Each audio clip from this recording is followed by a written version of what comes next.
আম্মু, এই আম্মু, ছাতাটা মাথায় ধরো তো। দেখতে পাচ্তেছ না বৃষ্টির পানিতে আমি ভিজে একাকার? ঘুমের ঘরে চিৎকার করে বললাম উপরের কথাগুলো। তখনই আমার এমন চিৎকার শুনে আম্মু তৎক্ষণাৎ আমার ঘরে এসে বলল, এই রাসেল, তোর কি হয়েছে? এমন সারের মতো চিল্লান দিয়ে কেন বলতেছিস বৃষ্টি? অনেকটা রাগী গলায় বলল। তখনই দেখতে পেলাম আমার পাশে আমার পিচ্চি বোনটা বালতি হাতে দাঁড়িয়ে আছে। তার মানে এইটাই বৃষ্টির উৎস। আম্মু, দেখো না, আমার উপরে বৃষ্টির পানি পড়ার জন্য ভিজে গেছি। পাশ থেকে রিয়া বলে উঠল, আপনাদের তো আমার পরিচয়টা দেওয়া হয়নি। আমাকে তো সবাই চেনেন, যারা আমার গল্প পড়েন। আমি থাক, আর বললাম না। আমার বাবা একজন কৃষক, মা গৃহিণী, আর ছোট বোনটার নাম রিয়া, এবার ক্লাস 10-এ পড়ে। খুবই দুষ্ট, আবার আমাকে ছাড়া কিছুই বুঝতে পারে না। অনেক তো কথা হলো, এবার গল্পে ফেরা যাক। আম্মু, ভাইয়া রাতে বলছিল তার নাকি আজকে তাড়াতাড়ি কাজে যেতে হবে, তাই জন্য সকাল সকাল ডেকে দিতে।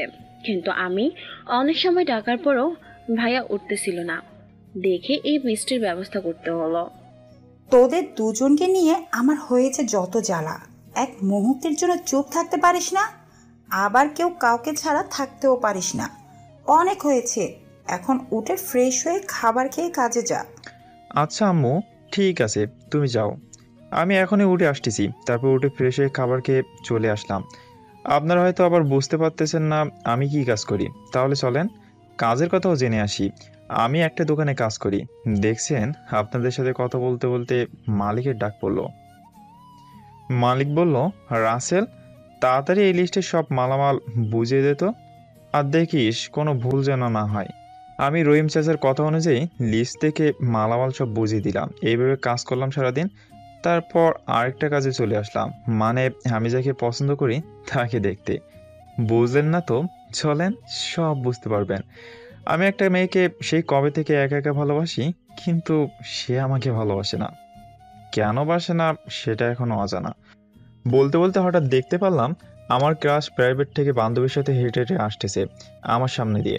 পরনে একটা নীল রঙের থ্রি পিস, হাতে নীল রঙের কাছে ছুরি, লম্বা লম্বা চুলগুলো বিনি করা। এক কথায় অসম্ভব সুন্দরী লাগতেছিল। মনে হচ্ছে পরীরা ভুলে ওকে এই পৃথিবীতে রেখে গেছে। ওর বান্ধবী বলে উঠল, ওই রাস্তা দেখ, তোর বন্ধু তোকে দেখার জন্য হাজির। হরে প্রতিদিন এইভাবে রাস্তায় দাঁড়িয়ে থাকে, আবার আমাকে নাকি অনেক ভালোবাসে।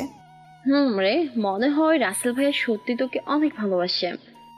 আর ছেলে হিসাবে ও খুব ভালো, যতটা লোকের মুখে শুনেছি বা নিজে দেখে বুঝেছে। তবে দেখি, যদি তার উদ্দেশ্য ভালো হয় তাহলে তার ভালোবাসার কথাই আমি রাজি হব, আর যদি খারাপ মতলব হয় তাহলে কোনো দিন না। আমি রাইসার সাথে হেঁটে যেতে যেতে বললাম, হাই, কেমন আছো? আমি যে আমার এই ছোট্ট মনের ঘরে তোমাকে রেখেছি, কিন্তু তুমি সেখানে থাকতেই চাও না। আমি সত্যি তোমাকে অনেক বেশি ভালোবাসি। আপনার সাথে কথা বলে পারবো না, এখন চলে যান, কেউ দেখলে সমস্যা হবে। একটু অধিকার দেখিয়ে বললো মনে হলো। তারপর সেখান থেকে চলে আসলাম। এইভাবে দেখতে দেখতে অনেকগুলো দিন চলে গেল। এর মাঝে রাইসার আর আমার প্রেম জমে কি রয়েছে, মানে প্রেম হয়ে গেছে। একদিন পুকুরের ধারে আমি রাইসার কোলে মাথা রেখে শুয়ে আছি, আর রাইসা আমার মাথায় হাত বুলিয়ে দিচ্ছে। এই, তুমি আমাকে এত বেশি ভালোবাসো কেন? জানো না বেশি সুখ কপালে সয় না? আমার পৃথিবীটাই তুমি। তাহলে তোমাকে ভালো না বাসলে থাকবো কি করে? তোমাকে এতটাই ভালোবাসি যা পরিমাপ করে দেখাতে পারবো না। তবে এতটুকু জেনে রেখো, তুমি নিজেকে যতটা না ভালোবাসো, আমি তার থেকে তোমাকে বেশি ভালোবাসি। আমিও তোমাকে অনেক অনেক বেশি ভালোবাসি। কোনোদিন ছেড়ে যাবে না তো? না রে পাগলি, এই জীবনে তো নাই, বরং পরের জন্মেও তোমাকে ভুলতে পারবো না। এইভাবে অনেক সময় একসঙ্গে থেকে রাইসাকে ওর বাড়িতে রেখে আমি আমার বাসায় চলে আসলাম। আমাদের প্রেমের কথা সবাই জানে, তাই কোনো ভয় নেই। ও, আমার মন যে কোথায় থাকে বুঝতে পারি না। আপনাদের যে রাইসার পরিচয় দেওয়া হয়নি, সেই দিকে কোনো খেয়াল নেই আমার। চলেন রাইসার পরিচয় জেনে আসি। রাইসার পুরো নাম অনামিকা জান্নাত রাইসা, বাবার একমাত্র মেয়ে। এইবার ইন্টার ফাইনাল ইয়ারে পড়ে, বিজ্ঞান বিভাগে। বাবা রায়ান শেখ, পেশায় একজন কৃষক। আর রাইসার মা নেই। রাইসার বয়স যখন 5 বছর, তখন ওকে একা রেখে আল্লাহ তার কাছে নিয়ে যায়। আম্মু, এই আম্মু, খাবার দাও তো, অনেক ক্ষুধা লেগেছে। কোথায় তুমি? এই এত সারের মতো চিল্লাস কেন? দেখোস না আম্মু রান্নাঘরে রান্না করতেছে? ওই, তুই আমার সাথে ঝগড়া করিস না তো। দেখতেছিস না আমার ক্ষুধা লেগেছে, তাই তোর সাথে ঝগড়ায় পারবো না। তখনই পিছন থেকে আম্মু বলে উঠলো, এই তো শুরু হয়ে গেছে সাপ বেজির লড়াই। এই, তোরা কি একটুও শান্তিতে থাকতে পারোস না? আরে রিয়া, তুই দেখছিস না ওর ক্ষুধা লেগেছে, তাও অমন করিস? আম্মু, তুমি আমার কলিজাকে বকা দিচ্ছ কেন? তুমি জানো না আমরা এইভাবে ছাড়া থাকতে পারি না? আচ্ছা বাবা, আমার ভুল হয়ে গেছে, এইবার এসে খেয়ে নে তাড়াতাড়ি। তারপর খেয়ে নিলাম সবাই একসাথে। পরে যার যার রুমে চলে আসলাম। রুমে এসে বিছানায় গাটা এলিয়ে দিলাম, আর মনটা ছটফট করতে লাগলো রাইসার জন্য। তাই কথা বলে মনকে সান্ত্বনাও দিতে পারি না। এইসব ভাবতে ভাবতে কখন যে ঘুমিয়ে গেছি সেই দিকে কোনো খেয়াল নেই। খেয়াল হলো সকালে ফজরের আজানের শব্দে। তো উঠে গিয়ে নামাজ পড়ে আসলাম। সকালে খাবার খেয়ে দোকানে চলে আসলাম, আর তখনই রাইসা আমার সাথে দেখা করতে চলে আসলো। তোমার সাথে আমার জরুরি কিছু কথা আছে, এইদিকে আসো। আমি তো একটু অবাকই হলাম। কি এমন কথা যার জন্য এত সকালে এসেছে? তারপরে আমি রহিম চাচাকে বলে ওর কাছে চলে আসলাম। হ্যাঁ মেরে জান, বলো, এত সকাল সকাল কি জন্য ডাকলা? ও কেঁদে কেঁদে বলতে লাগলো, শোনো, আমার না কালকেই পরীক্ষার ফর্ম ফিল আপের লাস্ট ডেট। বাবাও কোনোভাবেই টাকা জোগাড় করতে পারছে না। দেখে বলতেছে পড়াশোনা না করতে, কিন্তু আমার তো ডাক্তার হওয়ার অনেক ইচ্ছা। কি বলো এসব? টাকার জন্য তোমার পড়াশোনা হবে না? এটা তো আমি মেনে নিতে পারি না। তোমার পড়াশোনার খরচ জোগাতে প্রয়োজন হলে নিজের রক্ত বিক্রি করব, তাও তোমাকে ডাক্তার বানিয়েই ছাড়বো। যদি তোমার ইচ্ছা শক্তি প্রবল হয় তো, যদি তোমার ইচ্ছা শক্তি প্রবল হয় তবেই। তুমি আমাকে এত ভালোবাসো যে নিজের রক্ত বিক্রি করে হলেও আমার স্বপ্ন পূরণ করবা? আমাকে জড়িয়ে ধরে বলল, কিন্তু এত টাকা কি করে জোগাড় করবা? দেখো, আমি আমার জীবনের থেকেও যদি কাউকে বেশি ভালোবাসি তাহলে তোমাকেই। কত টাকা লাগবে বলো? তাও তো 4,000 টাকা লাগবে। কিন্তু তোমার কাছে তো এত টাকা নেই তাহলে। আচ্ছা, আমি টাকার ব্যবস্থা করব, যে করে হোক। তুমি কালকে কলেজে যাওয়ার সময় নিয়ে যেও, কেমন? আচ্ছা ঠিক আছে, আমি তাহলে আজকে আসি। তুমি দেখে শুনে কাজ করবে, কেমন? উম্মুয়া। ভাবতে কেমন লাগতেছে যে আজকে তাও আবার চুমু দিল, যেখানে কখনো ভালো ব্যবহারই করেনি, হয়তো অতিরিক্ত খুশির ঠেলায়। তারপর রাইসা মনে একরাশ আনন্দ নিয়ে বাসায় চলে গেল, আর আমি চলে আসলাম ফের দোকানে। আর দোকানে এসে চাচাকে বললাম, চাচা, আমাকে 4,000 টাকা দিবেন তো, আমি কাজ করে পরিশোধ করে দিব। দোকানদার চাচা আমাকে খুব ভালোবাসে, তাই টাকার প্রয়োজন বলাতে মানা করলো না। হয়তো মানুষের প্রতি এটাই ভালোবাসা। তারপর চাচার থেকে টাকা নিয়ে সোজা বাসায় চলে আসলাম। বাসায় এসে খাবার খেয়ে বন্ধুদের সাথে বাড়ির পাশের দোকানে গেলাম। বসে বসে আর কি করব, তাই ফ্রি ফায়ার খেলতে লাগলাম। তারপর বন্ধুদের থেকে বিদায় নিয়ে বাসায় চলে আসলাম। রাতে খাবার সময় হঠাৎ আব্বু বলে উঠলো, কিন্তু যা বললো তা শুনে আমি অবাক হয়ে গেলাম। রাতে সবাই মিলে খাবার খেতেছিলাম। আমি, রিয়ার আব্বু মাটিতে পাটি পেতে বসেছি। আম্মু সবাইকে ভাত বেড়ে দিচ্ছে, আর এমন সময় আব্বু বলে উঠলো, রাসেল, আমি একটা কথা বলতে চাই। মানে তোকে না বলে একটা সিদ্ধান্ত নিয়ে ফেলেছি। প্রশ্নসূচক দৃষ্টিতেই কথাটা বলল। আমি তো বাবার কথা শুনে অবাক। কি এমন কাজ করবে যে আমার থেকে অনুমতি নেয়নি বলে আমাকে আবার জিজ্ঞেস করতেছে অনুমতি পাওয়ার জন্য? মনের ভিতর কেমন যেন একটা প্রশ্ন প্রশ্ন ভাবটা ঠেকেই যায়। আচ্ছা যাজ্ঞা, দেখি বাবা কি বলতে চায়। আচ্ছা আব্বু, তুমি কি এমন কাজ করতে সিদ্ধান্ত নিয়েছো যার জন্য আমার থেকে আবার অনুমতি নেওয়ার প্রয়োজন হলো? হ্যাঁ রাসেল, ঠিকই তো বলেছে। একা সিদ্ধান্ত নিয়ে আবার জিজ্ঞেস করতেছো কেন? তুমি তো জানোই রাসেল, তোমার সিদ্ধান্তে কেন পরিবর্তন করে না। হ্যাঁ, সেইটা আমি জানি। কথাটা শুনে আমার বিপি হাই হয়ে যাচ্ছে। বাবা হঠাৎ রাইসের কথা কেন তুললো? আচ্ছা আব্বু, তুমি রাইসের কথা কেন বলতেছো? কেউ কি আমাদের নামে কিছু বলেছে নাকি? মনের গহীন থেকে প্রশ্নটা আপনা আপনি বের হয়ে গেল। আর না, তেমন কিছুই না। আমি ভেবে দেখলাম তোরা যে প্রেম ভালোবাসায় লিপ্ত সেটা ইসলামের দৃষ্টিতে হারাম। তাই আমি চাই যেহেতু তোরা দুজন দুজনকে পছন্দ করিস তাই তোদের বিয়ে দিতে। আব্বুর কথা শুনে আমি তো মহা খুশি। পৃথিবীতে এমন বাবা কি আছে যেই ছেলে ভালোবাসার কথা জেনে নিজের বিয়ের কথা বলে? আব্বু, তোমরা যেটা ভালো মনে করো সেটাই করো, আমার থেকে শোনার কোনো মানেই কিন্তু হয় না। কারণ আমি যদি তোমার মতের বিরুদ্ধে যাইতাম তাহলে তো কবেই রাইসাকে নিয়ে পালিয়ে যেতাম। বাবা, তোর উপরে আমার পুরা বিশ্বাস আছে। দুনিয়া উল্টে গেলেও তুই এমন কাজ করবি না। এভাবে অনেক কথা বলে খাবার পরোটা শেষ করে খুশি মনে রুমে চলে আসলাম। রাইসাকে কি এখন বিয়ে করা ভালো হবে? যদি এর লেখাপড়ার কোনো ক্ষতি হয় তাহলে যে আমি ওর স্বপ্ন পূরণ করতে পারবো না, এইসব হাবিজাবি ভাবতে ভাবতে কখন যে ঘুমের ঘরে তলিয়ে গেছি নিজেই জানি না। সকালে আমাকে ধাক্কাতে ধাক্কাতে বলল, এই ভাইয়া, উঠে পর, অনেক বেলা হয়ে গেছে। তোকে তো দোকানে যেতে হবে। উঠছি তো, এমন করিস না, আর একটু ঘুমাতে দে না প্লিজ। তো যা মন চাই করগা। আমি গেলাম, আম্মু এসে কান ধরে উঠাবো নে। রাগে ফুসতে ফুসতে বলে চলে যেতে নিল।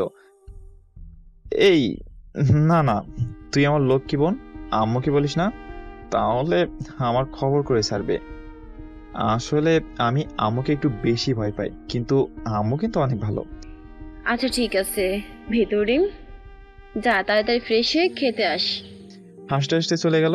সকালে নাস্তা করে সবার থেকে বিদায় নিয়ে দোকানের উদ্দেশ্যে রওনা হলাম। পথে কে একজন পিছন থেকে ডাকলো, মনে হলো আমার পরিচিত কেউ। তাই পিছনে মুড়ে দেখলাম, এ কি, এটা তো রাইসা, এত সকালে কেন? অনেকটা হাঁপাতে হাঁপাতে বলল, এই রাসেল, দাঁড়াও, এত জোরে জোরে যাচ্ছ কেন? আরে আমি দোকানে যাচ্ছি, লেট হলে বকা খেতে হবে ফ্রিতেই, তাই একটু জোরে হেঁটে যাচ্ছিলাম। তা এত সকাল সকাল কি ভেবে? তোমার মনে নেই আমার আজকে লাস্ট ডেট ফর্ম ফিল আপের? তাই তোমার কাছ থেকে টাকা নিতে আসছি।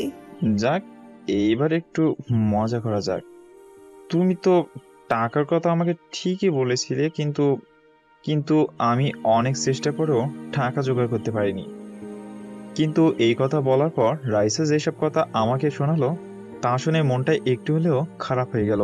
হ্যাঁ, আমি জানতাম তুমি টাকা জোগাড় করতে পারবে না। কি দেখেছে তোমার মতো একটা ফকিন্নিকে ভালোবাসতে গেলাম। আজকে যদি একটা ধনী ছেলেকে ভালোবাসতাম তাহলে আর এই দিন দেখতে হতো না। আমার উপরে রাগটা একটু বেশিই দেখালো। এইসব কথা তুমি আমাকে বলতে পারলে? তুমি তো জানোই আমি কতটা গরিব, আর তোমার সাথে একটু মজা করতেছিলাম বলে রাইসার হাতের মধ্যে টাকাগুলো গুঁজে দিয়ে বললাম, তোমার স্বপ্নগুলো আমার, তাই সেটা পূরণ করতে যদি আমার কিডনিও বিক্রি করতে হয় তাও করব। বলেই চলে আসলাম কোনো কথা বলার সুযোগ না দিয়ে। কি করব বলেন, কথাগুলো তো ঠিকই বলেছে। আজকে তার যদি ধনী বয়ফ্রেন্ড থাকতো তাহলে তো আর এমন কষ্ট পেতে হতো না। আমিও দোকানে এসে গেছি। দেখ রাইসা, তুই কিন্তু আজকে ভাইয়ার সাথে খুব খারাপ ব্যবহার করলে। সে কিন্তু তোর টাকা ঠিকই জোগাড় করেছে, তার ততটা কষ্ট হোক নাই কেন? হ্যাঁ রে, আমার তখন টাকার চিন্তায় মাথায় ঠিক ছিল না, তাই জানোই তাই বলেছি। ও খুব কষ্ট পেয়েছে, কারণ ও সহজে মন খারাপ করে না। ওর থেকে ক্ষমা চেয়ে নিতে হবে। তাই করিস। যাদের নিজেদের সংসার চালাতে হিমশিম খায় আর সে কিনা তোর স্বপ্ন পূরণের দায়িত্ব নিছে, তাও তুইও কষ্ট দিস। আমি হলে তো মাথায় তুলে রাখতাম। শোন, মাথায় তুলে রাখলে ভুলে যদি পড়ে যায় তখন কি হবে? তাই মাথায় না তোলাই ভালো। তোর সাথে কথায় পেরে উঠবো না, তাই চল কথা বাদ দিয়ে বাসে যায়। আমিও দোকানে এসে গেছি। কোনো কাজে মন দিতে পারতেছি না, শুধু রাইসের কথাগুলো মনেই পড়তেছে। তখনই রহিম চাচা বলল, এই রাসেল, তোর আজকে কি হয়েছে? শরীর খারাপ নাকি? সেই সকাল থেকে দেখছি কেমন করতেছিস। তারপর আমি বললাম, না চাচা, তেমন কিছু না, এই আর কি, আমি ঠিক আছি। না, কোনো কিছুই ঠিক নাই। তোর আজকে আর দোকানে থাকতে হবে না, তুই বরং বাড়িতে চলে যা, আজকে তোর ছুটি।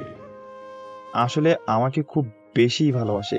তারপর দোকান থেকে বাসে চলে আসতেছি, তখনই রাইসা আমার সামনে এসে দাঁড়িয়ে পড়ল। জান, আমি খুব দুঃখিত। আমার তখন মাথা ঠিক ছিল না। হাজার চিন্তায় আমাকে ক্ষমা করে দাও প্লিজ। আরে তোমার কোনো দোষ নেই, সব দোষ আমার। আর রাগের সময় কেউ মিথ্যা কথা বলে না। চলো না, আমরা আজকে একটু ঘুরে আসি। তোমার হাতে হাত রেখে পায়ে পা মিলিয়ে পথ চলতে পারি না? তারপর সব রাগ পানি করে ফ্রিজে রেখে রাইসের কথায় ঘুরতে যাওয়ার জন্য রাজি হলাম। আর আমরা ঘুরতে যেতে হলে তো আর মোটরসাইকেল পাবো না, তাই রিক্সা আমাদের একমাত্র সম্বল। একটা রিক্সা দেখে দুজনে উঠে বসলাম। এই তুমি এত ওই দিকে বসতেছো কেন? পড়ে যাবে তো। আমার দিকে চেপে বসো, বিয়ের আগে আমি বিধবা হতে চাই না।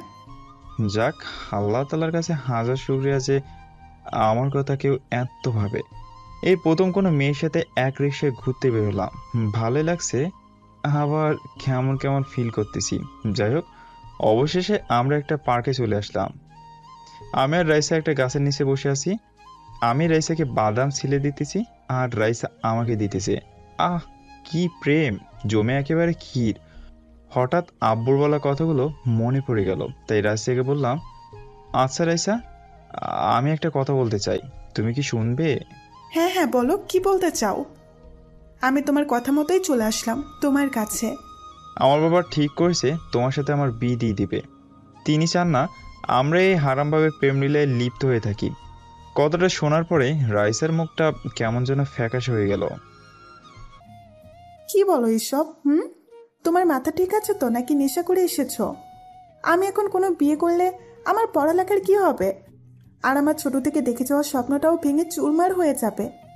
হ্যাঁ, রাইসা কিন্তু ঠিক কথাটাই বলেছে। বিয়ে করলে হয়তো ওর পড়ালেখার বেশি ক্ষতি হবে। আচ্ছা, বিয়ের পরেও তো পড়ালেখা করা যায়, তাই না? তাহলে তুমি কেন মানা করতেছো? শোনো, আমি এখন তোমাকে বিয়ে করতে পারবো না। তোমার সুখের জন্য আমি আমার সুন্দর ভবিষ্যৎকে গলা টিপে হত্যা করতে পারবো না। রাইসার কথাটা শুনে আমার গলাটা শুকিয়ে এলো। ভালোবাসতে পারবে অথচ বিয়ে করবে না, এটা কেমন কথা? আচ্ছা রাইসা, এখন তো বিয়ে করে আমার বাড়িতে তোমাকে নিয়ে আসতেছি না, তাহলে কি সমস্যা?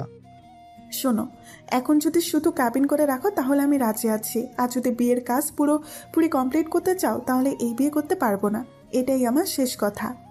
বলে রাইসা হনন করে চলে যেতে লাগলো, আমাকে কোনো কথা বলা বা বাধা দেওয়ার সুযোগ না দিয়ে।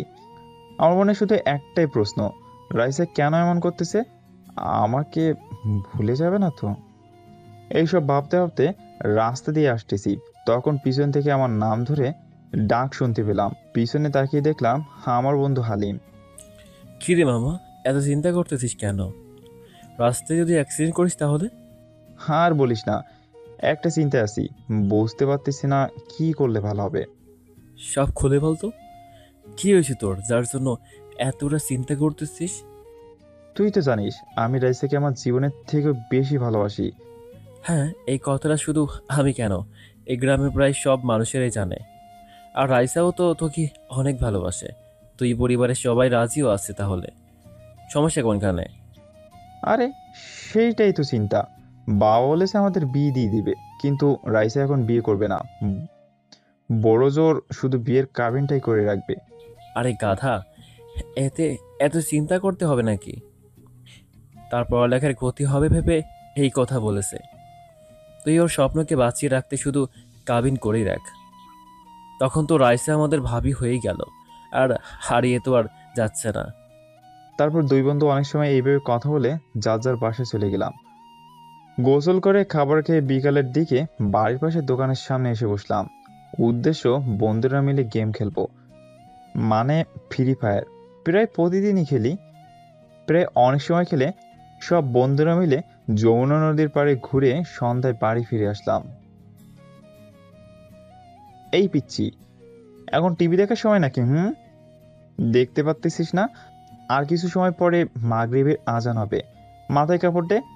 ভাইয়া আমি তো জানি, আর আমার ভালোর জন্যই বলি, তাই ঠিক আছে। আর এই জন্য কালকে আমার জন্য কোন আইসক্রিম নিয়ে আসবি? আরে বাহ, উপকার করে পকেট ফাঁকা করার ধান্দায় পড়ে গেলাম। যাই হোক, আমারই তো জীবন, ওই তো খাবে।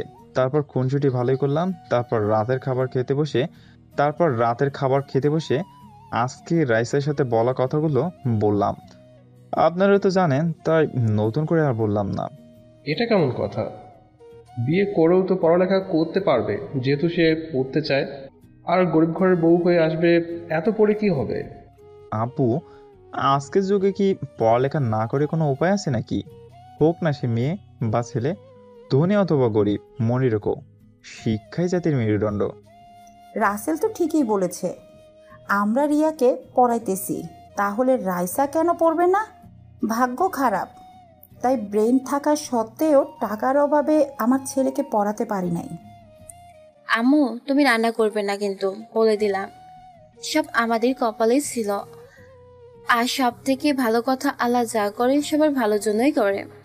আর ভাবি যখন যাচ্ছে এখন বিয়ের কাজ পুরো না করে শুধু কাবিন করে রাখতে, তাহলে সবার সাথে কথা বলে সেটাই করো। এই তো আমার পড়ালেখা জানা মিষ্টি মেয়ে ভালো একটা সিদ্ধান্ত দিয়েছে। এইভাবে আরও কথা বলে খাবার পর্ব শেষ করে রাতে ঘুমিয়ে পড়লাম। সকালে ঘুম থেকে উঠে আবার নিত্যদিনের মতো কাজে গেলাম। এখন আবার ওভারটাইম করতে হয় অন্য কাজে, কেননা রাইসার পড়ালেখার সব খরচ আমাকেই দিতে হবে। আচ্ছা রাসেল, তোর বাবা আমাকে বললো তোর নাকি বিয়ে ঠিক করেছে রায়হানের মেয়ে রাইসার সাথে, তাও শুধু কাবিন করে রাখবে বলে। চাচা, আপনি ঠিকই শুনেছেন। আসলে সরাসরি বিয়ের সব কাজটাই করে ফেলতাম, কিন্তু রাইসার পড়ার ক্ষতি হবে ভেবে শুধু কাবিনটাই করে রাখতে চাইতেছি। ওর অনেক স্বপ্ন ডাক্তারি পড়া।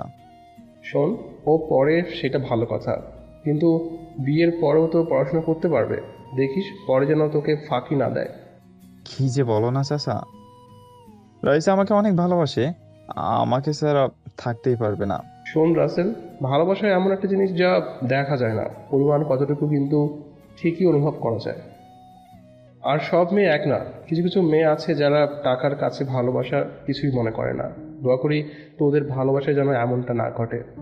এইভাবে অনেক কথা বললাম, সারাদিন অনেক কাজ করে রাতে বাসায় ফিরে আসলাম। এসে শুনতে পারলাম কালকে নাকি রাইসার আমার কাবিন হবে। রাইসার বাবা ঠিক করেছেন, তাই আজকে আর রাইসার সাথে আমার কোনো যোগাযোগ হলো না। রাতে খাবার খেয়ে শুয়ে এইসব কিছুই ভাবতেছি। ইস, কালকে রাইসা আমার হবে। খুব আপন না হলেও অর্ধেক অধিকার তো পাবই। আর ভাবতে অনেক অবাক লাগে, রাইসাও একদিন ডাক্তার হবে, আমার গ্রামের সব মানুষকে চিকিৎসা করাবে। এইসব ভাবতে ভাবতে কখন যে ঘুমিয়ে পড়েছি সেই দিকে আমার কোনো খেয়ালই নেই। সকালে ঘুম ভাঙে ফজরের আজানের মিষ্টি শব্দে। তাই আর শয়তানের প্রতারণায় না পড়ে উঠে গিয়ে মসজিদ থেকে নামাজ পড়ে আসলাম। এইভাবে চলে গেল অনেক সময়। আর হয়ে এলো রাইসাদের বাড়িতে যাওয়ার সময়। খুব বেশি লোক যাবে না, আমার বন্ধুরা আর কয়েকজন মুরব্বী, বাস হেরেই। গরিবরাই গরিবদের মর্যাদা বুঝে। বাবা, আমাদের তো আর ভালো কোনো গাড়ি নিয়ে যাওয়ার তেমন সামর্থ্য নেই, আর বাড়িও তো দূরে না, তাই সিএনজি নিয়ে যাই। বাবা, মন খারাপ কইরো না, এইগুলোতেই আমি খুশি। আমাদের তো আর এমন কপাল না যে হেলিকপ্টার করে বিয়ে করতে যাব। তারপর সবাই রাইসাদের বাড়িতে চলে আসলাম। খাবার পর্ব শেষে বিয়ের কাবিনটা সেরে ফেললাম।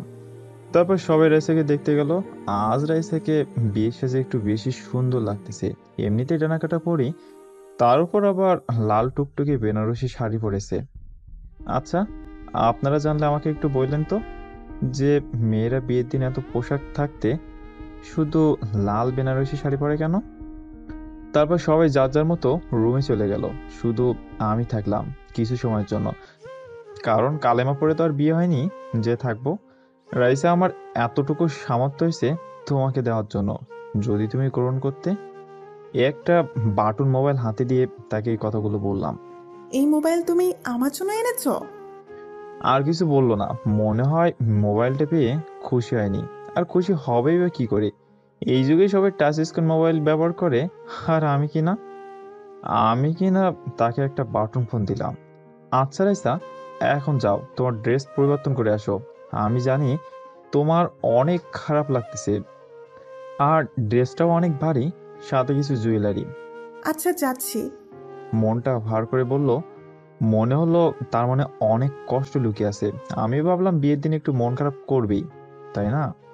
এইসব কথা আপনাদেরকে বলতেছি ঠিক তখনই রাইসার বাবা মানে হলো আমার শ্বশুর আব্বা আমার কাছে এসে কেঁদে কেঁদে বলল, বাবা জীবন, আমার মেয়েটা ছোট থেকেই মায়ের আদর পায়নি।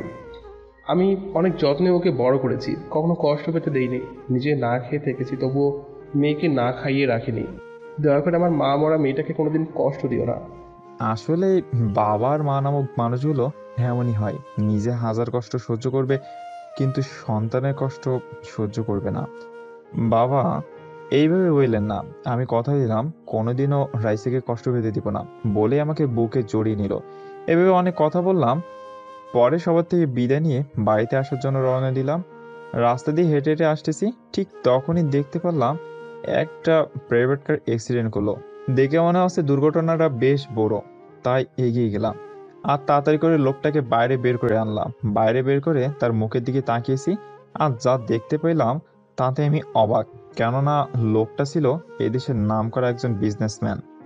সবাই দাঁড়িয়ে দাঁড়িয়ে তামাশা দেখতেছে আর মোবাইল দিয়ে অনলাইনে ফেমাস হওয়ার জন্য ভিডিও করতেছে। আসলে আমাদের সমাজে কিছু কিছু মানুষগুলো বড়ই অদ্ভুত। কেউ বিপদে পড়লে তাকে সাহায্য না করে মজাটাই বেশি করে। আমি এগিয়ে গেলাম। আচ্ছা ভাই, এইখানে দেখতে পাচ্তেছেন এই লোকটা গাড়ি অ্যাক্সিডেন্ট করছে, তাহলে তাকে সাহায্য না করে মজা নিতেছেন? একটা লোককে উদ্দেশ্য করে বললাম কথাটা।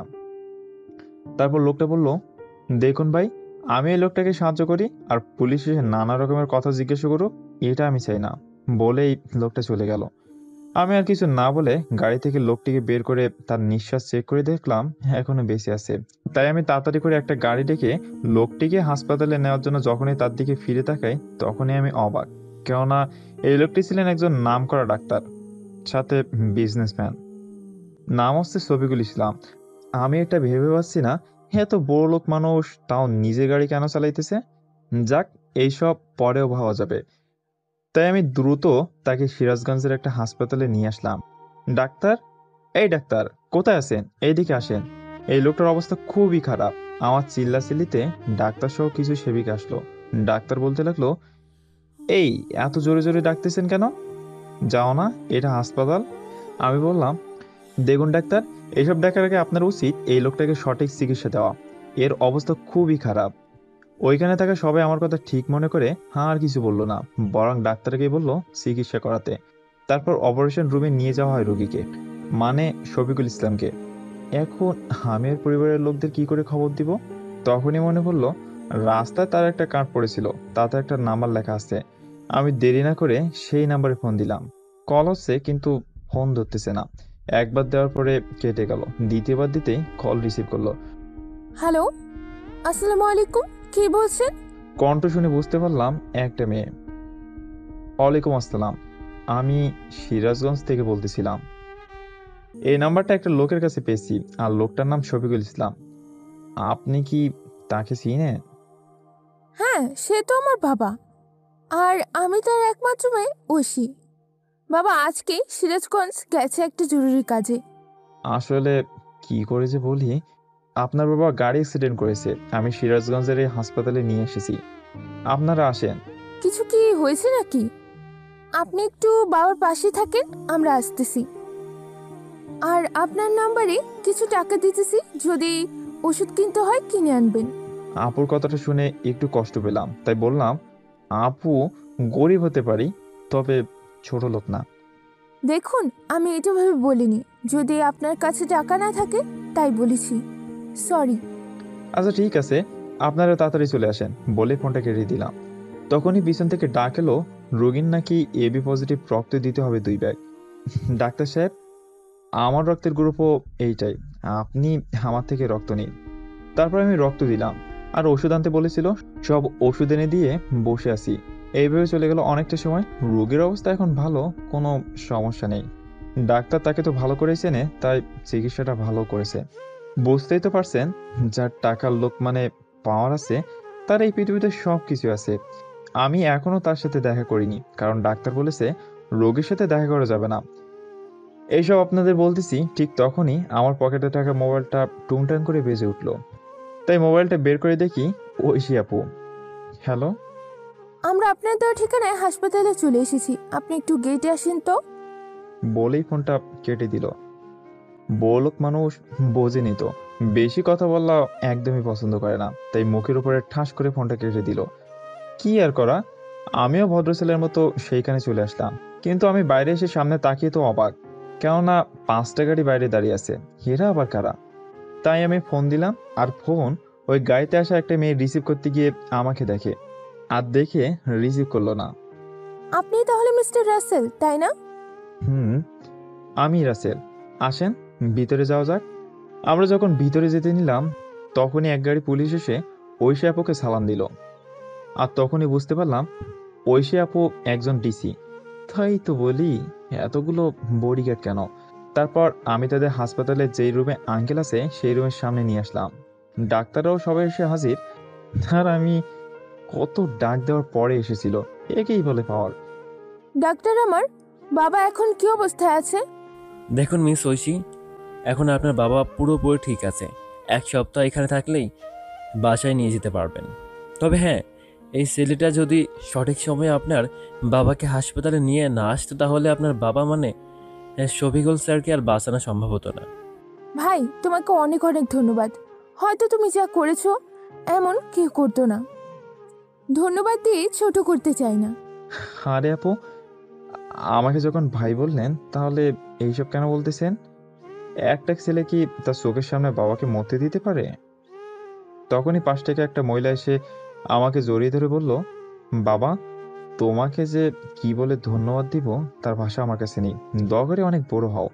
এভাবে অনেক কথা হলো আর সবার সাথে পরিচয় হলো। আচ্ছা আপু, আমি এখন তাহলে বাড়িতে যাই, সন্ধ্যা হয়ে গেছে। রাতে আবার আপনাদের জন্য খাবার নিয়ে আসতে হবে। আরে ভাই, তোকে খাবার আনতে হবে না, আমরা হোটেল থেকে খাবার খেয়ে নিব। তুই বরং আম্মুকে সাথে নিয়ে যা গাড়ি নিয়ে। সকালে আসিস, আম্মু এখানে থাকতে পারবে না। না আপু, এটা আমি হতে দিব না। আমি এখন তোমাকে আর আম্মুকে বাড়িতে রেখে আমি এইখানেই থাকবো। ভাই হয়ে কি তোমাদের জন্য এইটুকু করতে পারবো না বলো? আমার কথার জবাবে কিছুই বলতে পারলো না। আর তারাও ভেবে দেখলো আমার সাথে যাওয়াটাই। তারপর গার্ডে রেখে আমি তাদের নিয়ে আমার বাসায় চলে আসলাম। আর আসার সময় বাড়িতে ফোন দিয়ে আব্বা আমাকে সব কিছু বললাম। আর আপুদের নিয়ে আসতেছি সেটাও বললাম। অনেকটা সময় পরে আমি বাড়িতে চলে আসলাম। আপু, গাড়ি আর সামনে যাবে না, এইখানে রেখে চলো যাই। আচ্ছা ভাই, তাহলে চলো আমরা এখান থেকে বাকিটুকু পথ হেঁটেই যাই। আমার সাথে এরকম ধনী মানুষ ডেকে সবাই তাকিয়ে আছে। আবার কেউ কেউ জিজ্ঞাসা করছে ওরা কারা। সবাইকে বলে বাড়ি চলে আসলাম। আব্বু, এটা আপু, নাম ঐশী, আর এই হলো আম্মু। তারপর সবাই পরিচিত হয়ে নিল। আপু, গরিবের বাড়িতে এসেছো, থাকার ভালো কোনো ব্যবস্থা নাই, দেখতেই তো পারতেছো। তাই মনে কিছু করো না। ভাইরে, আমি আল্লাহর কাছে শুকরিয়া আদায় করি যে তোর মতো একটা ভাই পেয়েছি। আপু, আমাদের তো দুলাভাইয়ের সাথে কথা বললে না? ও তাই তো, তোমাদের তো তার কথা বলা হয় নাই। আমার এটা ছেলে, এইবার ইংলিশ মিডিয়াম স্কুলে ক্লাস 5-এ পড়ে। আর তোমার দুলাভাই ব্যবসার কাজে আমেরিকা গেছে। তাহলে ঠিক আছে, আজ থেকে তুমি আমার বড় মেয়ে। এইভাবে অনেক কথা বললাম। রাতে সবাই মিলে কথা বলতেছি, তখন আচ্ছা ভাই, তুই তো একটুও ভালো না, বিয়ে করেছিস অথচ এখন পর্যন্ত আমার মিষ্টি ভাবিটাকেই দেখালি না। আপু, ওর কথা তো মনেই ছিল না। দাঁড়াও, আমি শ্বশুর মাসিকে বলি রাইসাকে সাথে করে আমাদের বাড়িতে আসতে। আচ্ছা ঠিক আছে। তারপর রাইসাকে ফোন করে সবটা খুলে বললাম আর আমাদের বাড়িতে আসতে বললাম। প্রথমে আসতে না চাইলেও পরে আবার কি ভেবে রাজি হলো। আচ্ছা আপু, আমি তাহলে এখন আব্বুর কাছে যাই, তোমরা থাকো। আমি হসপিটালে এসে ডাক্তারের থেকে জানতে পারলাম যে এখনই রোগীর সাথে দেখা করতে পারবো। তো আপনারাই বলেন, দেরি কিস বাত কা, চলিয়ে মিল কা রাতিও। আমি ধীরে ধীরে রুমের দরজা ঘুরে ভিতরে প্রবেশ করলাম। দেখতে পারলাম ডাক্তার আঙ্কেলের সাথে কথা বলতেছে আর আমাকে দেখেই বলল, হ্যাঁ ইয়াংম্যান, এসে গেছো? ডাক্তার সাহেব। আপুদের রেখে আমি চলে আসলাম। একা একা তো আর এইখানে আঙ্কেলকে রেখে যেতে পারি না। আমার কথা শুনে দেখলাম আঙ্কেল তাকিয়ে আছে। ও স্যার, আপনাকে তো বলাই হয়নি, এই ছেলেটাই আপনাকে হাসপাতালে নিয়ে এসেছিল বলেই এখনো দুনিয়ার আলো দেখতে পারতেছে।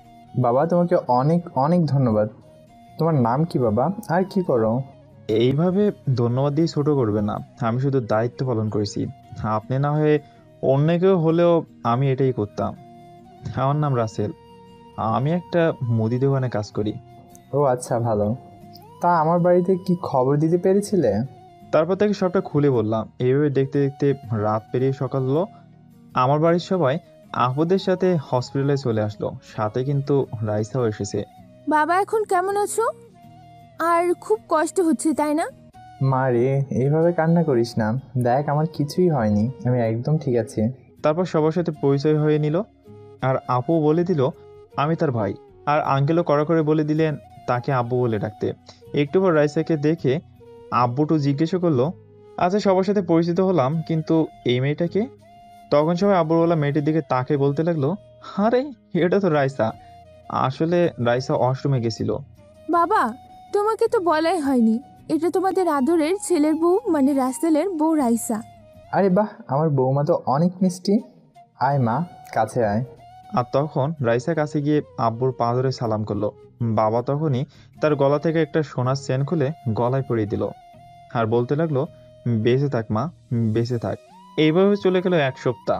ডাক্তারের কথা মতো 1 সপ্তাহ পর আপুরা ঢাকায় চলে যাবেন। আমি হসপিটালে এসেছি তাদের বিদায় জানাতে। ভাই, তুই আমাদের সাথেই চল, এই কয়েকদিনে তোকে আপন করে নিয়েছি। আপু, আমি একদিন যাব, এখন তো যাওয়া সম্ভব না। সামনে রাইসের পরীক্ষা, আর রাইসের ডাক্তার হওয়ার স্বপ্ন পূরণ করতে আমাকে অনেক টাকা জোগাড় করতে হবে। আমার ছেলের বউ ডাক্তারি পড়বেন, তাতে টাকার সমস্যা হবে কেন? আমার কি টাকা কম আছে নাকি? দোয়া করি বাবা, তোর মনের আশা আল্লাহ পূরণ করুক। বলেই আমার থেকে বিদায় নিয়ে সবাই চলে গেল। আমি আমার বাড়িতে চলে আসলাম। মনটা একটু খারাপ, আসলে তাদের মনটা অনেক ভালো। এই কয়েকদিনে বুঝতে পেরেছি টাকা থাকলে সবাই অহংকারী হয় না, কিছু কিছু মানুষ ভালোবাসারও পূজারি হয়। এইভাবে দেখতে দেখতে রাইসার পরীক্ষার দিন হয়ে এলো। মানে আগামীকাল থেকে রাইসার পরীক্ষা শুরু। অনেক দিন হলো আমার রাইসের সাথে কথা হয় না, আর দেখা তো দূরেই থাকুক। আমি দেখা করলে বা কথা করলে তার নাকি পড়াশোনার ক্ষতি হবে। আমিও বকার মতো রাইসার সব কথা মেনে নিই, তাই ছাড়া কিছুই করার নাই। বিকালে রাইসা এসে আমার বাবা মার থেকে দোয়া নিয়ে নিল, কিন্তু আফসোস আমার সাথে একটা কথাও বললো না। এইটা ভেবে চোখ থেকে 2 ফোঁটা নোনা জল বের হয়ে এলো। কাউকে বুঝতে দিলাম না। পরে হয়তো ঠিক হয়ে যাবে, এখন তার উপরে পরীক্ষার চাপ। কাল থেকে আমাকে রাইসের সাথে যেতে হবে। শ্বশুরমশাই কড়া গলায় বলে দিলেন, কিন্তু রাইসা একটা বারের জন্য বললো না। সকালে রাইসাদের বাড়িতে গিয়ে বসে আছি, আর মহারানীর আসার কোনো নামই নেই। অনেকটা পরে চলে আসলো। আমি তো হারিয়ে গেছি তার সৌন্দর্যের মায়ায়। আজকে একটু বেশি সুন্দর লাগতেছে। আমি বুঝি না এত সাজার কি আছে, কিন্তু আমার রাইসার সাজ পছন্দ হলো না, কারণ রাইসা বোরকা পরেনি। রাইসা, আমি বলি কি, এমন সাজ না সেজে যদি বোরকা পরে নিতে তাহলে অনেক সুন্দর লাগতো। তুই যে বোরখা পরতে বললি, তুই কি বোরখা কিনে দিছিলি? সেই মুরাদ তোর কি আছে নাকি? সবাই পরীক্ষার জন্য কত জিনিস পায়, আর আমার পুরা কপাল। আমার এই কথাটা বলার পরে রাইসা এমন একটা কথা বলবে তা আমি কখনো কল্পনা করতে পারিনি। অনেকটা রেগেই কথাটা বলল। তার কথার জবাবে আমার কোনো জবাব নেই, কারণ ঠিকই বলেছে, তাই আর কিছু বললাম না। রাইসাকে নিয়ে পরীক্ষার কেন্দ্রে চলে আসলাম। তুমি আমার আশেপাশে থাকবে না, সবাই কি বলবে? তাই তুমি একটা দোকানে বসে থাকো, আমি পরীক্ষা শেষ হলে তোমার কাছে আসবো নি। কোনো কিছু না ভেবে একটা টং দোকানে এসে বসে আছি, আর বসে বসে তার আসার পথে চেয়ে থাকলাম। তখনই আপু ফোন দিল। হ্যালো, আসসালামু আলাইকুম আপু, কেমন আছো? আমি ভালো আছি। ভাই, তোর কণ্ঠ এমন শোনা যাচ্ছে কেন? আমি আর আপুর কাছে রাইসার বলা কথাগুলো লুকাতে পারলাম না, সব খুলে বললাম। কি এত বড় কথা বলেছি তোকে? আর কিছু মনে করিস না ভাই, সব মেয়েরই তো আশা থাকে, তা আবেগ সামলাতে না পেরে বলেছে। হ্যাঁ আপু, আমি তো সব কিছুই বুঝি, তারপর তো তার বোঝা উচিত কেমন ঘরে তার বিয়ে হয়েছে। ভাই আমার, কান্না করিস না। আমি থাকতে আমার ভাইয়ের কথা শুনবে না, এটা হয় না। তোর বিকাশে দেখ 20,000 টাকা গেছে, যাওয়ার সময় রাইসার পছন্দের জিনিস কিনে নিবি। আমাকে কিছু বলার সুযোগ না দিয়ে ফোন কেটে দিল, কারণ সে জানে আমি কি বলতাম এখন। দেখতে দেখতে অনেকটা সময় ফুরিয়ে আসলো। পরীক্ষা শেষ হয়ে গেল, আর রাইসাও চলে আসলো। আজকে পরীক্ষা কেমন হয়েছে? রাইসা বলল, অনেক ভালো, চলো বাড়িতে যাওয়া যাক। আমি বললাম, না, চলো আজকে একটু শপিং মলে যাই, তোমাকে কিছু কিনে দেব। আমার কথা শুনে রাইসা অবাকই হলো, এটা ভেবে যে আমি টাকা কোথায় পাইছি। তুমি টাকা পাবে কোথায়? আরে টাকা নিয়ে তোমার ভাবতে হবে না, তোমার জন্য আমি সবকিছুই করতে পারি। তারপর কোনো কিছু না বলেই শপিং মলে এসে রাইসের পছন্দের 2টা বোরকা আর 2টা 3 পিস সাথে কিছু জিনিস কিনে দিলাম। এই দেখে রাইসা মনে মনে ভাবতেছে, ইস, রাসেলের জন্য যদি একটা কিছু পছন্দ করে দিতাম তাহলে অনেক খুশি হতো। না, এই খ্যাত আবার কি ভালো করবে। তারপর রাইসাকে নিয়ে বাড়িতে চলে আসলাম। এইভাবে দেখতে দেখতে রাইসের সবগুলো পরীক্ষা শেষ হয়ে যায়। এখন শুধু রেজাল্টের অপেক্ষা। একদিন আমি পুকুর পাড়ে বসে আছি বন্ধুদের সাথে, তখনই রাইসা আসলো। ভাইয়া, আপনারা সবাই কেমন আছেন? সবাই একসাথে বলল, হ্যাঁ ভাবি, আমরা সবাই ভালো আছি। আপনি ভালো আছেন তো? আমিও আলহামদুলিল্লাহ ভালো আছি। আমাকে উদ্দেশ্য করে বলল, একটু এদিকে আসো। তারপর আমি রাইসার সাথে চলে আসলাম। হ্যাঁ রাইসা, বলো, কি জন্য ডেকেছ? কি করে যে বলি, আমার তো কয়েকদিন পরে রেজাল্ট দিবে, তাই আমার অনেক চিন্তা। তাই তুমি এই কয়েকদিন আমার সাথে কোনো যোগাযোগ করবে না বলে আমার উত্তর না শুনেই চলে গেল। আমি আর কি করব, এইসব নীরবে দেখেই যাই, দেখি সামনে কি হয়।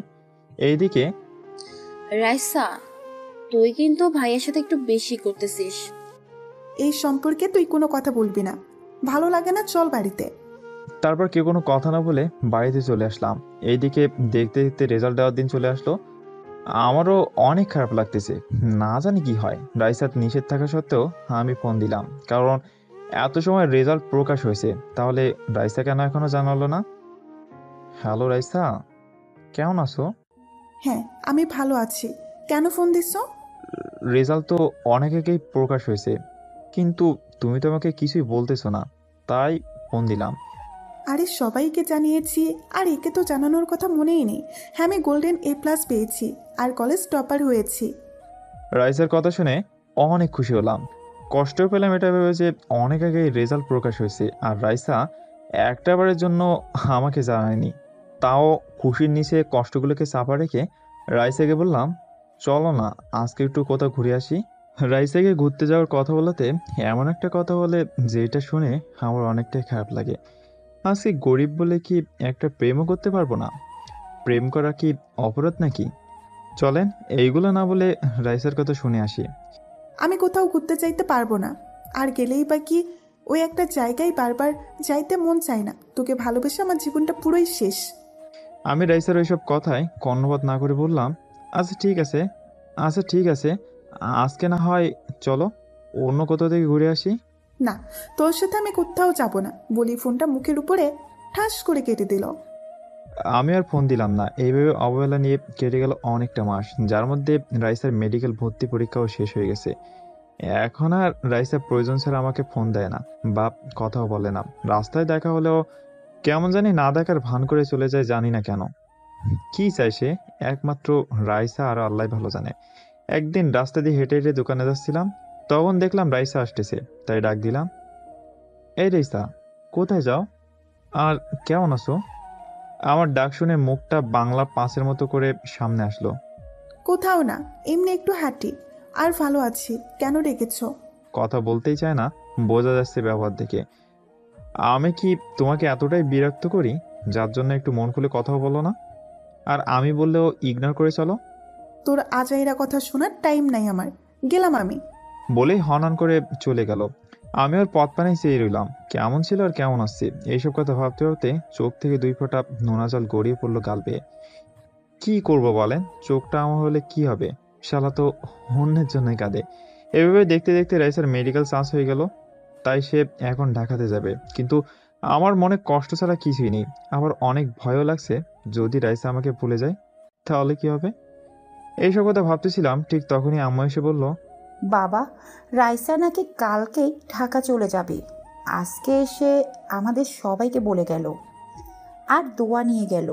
মার কথা শুনে তো আমি অবাক, কেননা রাইসা সবাইকে বলেছে আর আমাকে একটাবারের জন্য বলার প্রয়োজন মনে করলো না। রাগ সাথে অভিমানটা একটু বেশি জমে গেল রাইসার জন্য। তাই আমিও আর আগ বাড়িয়ে ফোন দিলাম না, কারণ আমি ফোন না দিলে রাইসা কোনোদিনও ফোন করে খোঁজ নেয় না, খবরও নেয় না। আমি বেঁচে আছি নাকি মরে গেছি কিছুই শোনে না।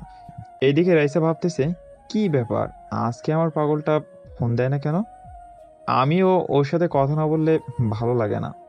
আমি ওকে কিছু বলি নাই, তার জন্য হয়তো রাগ করেছে, কিন্তু আমার কিছু করার নাই, কারণ আমি ওর মায়ায় পড়ে গেলে আমার স্বপ্ন পূরণ করতে পারবো না।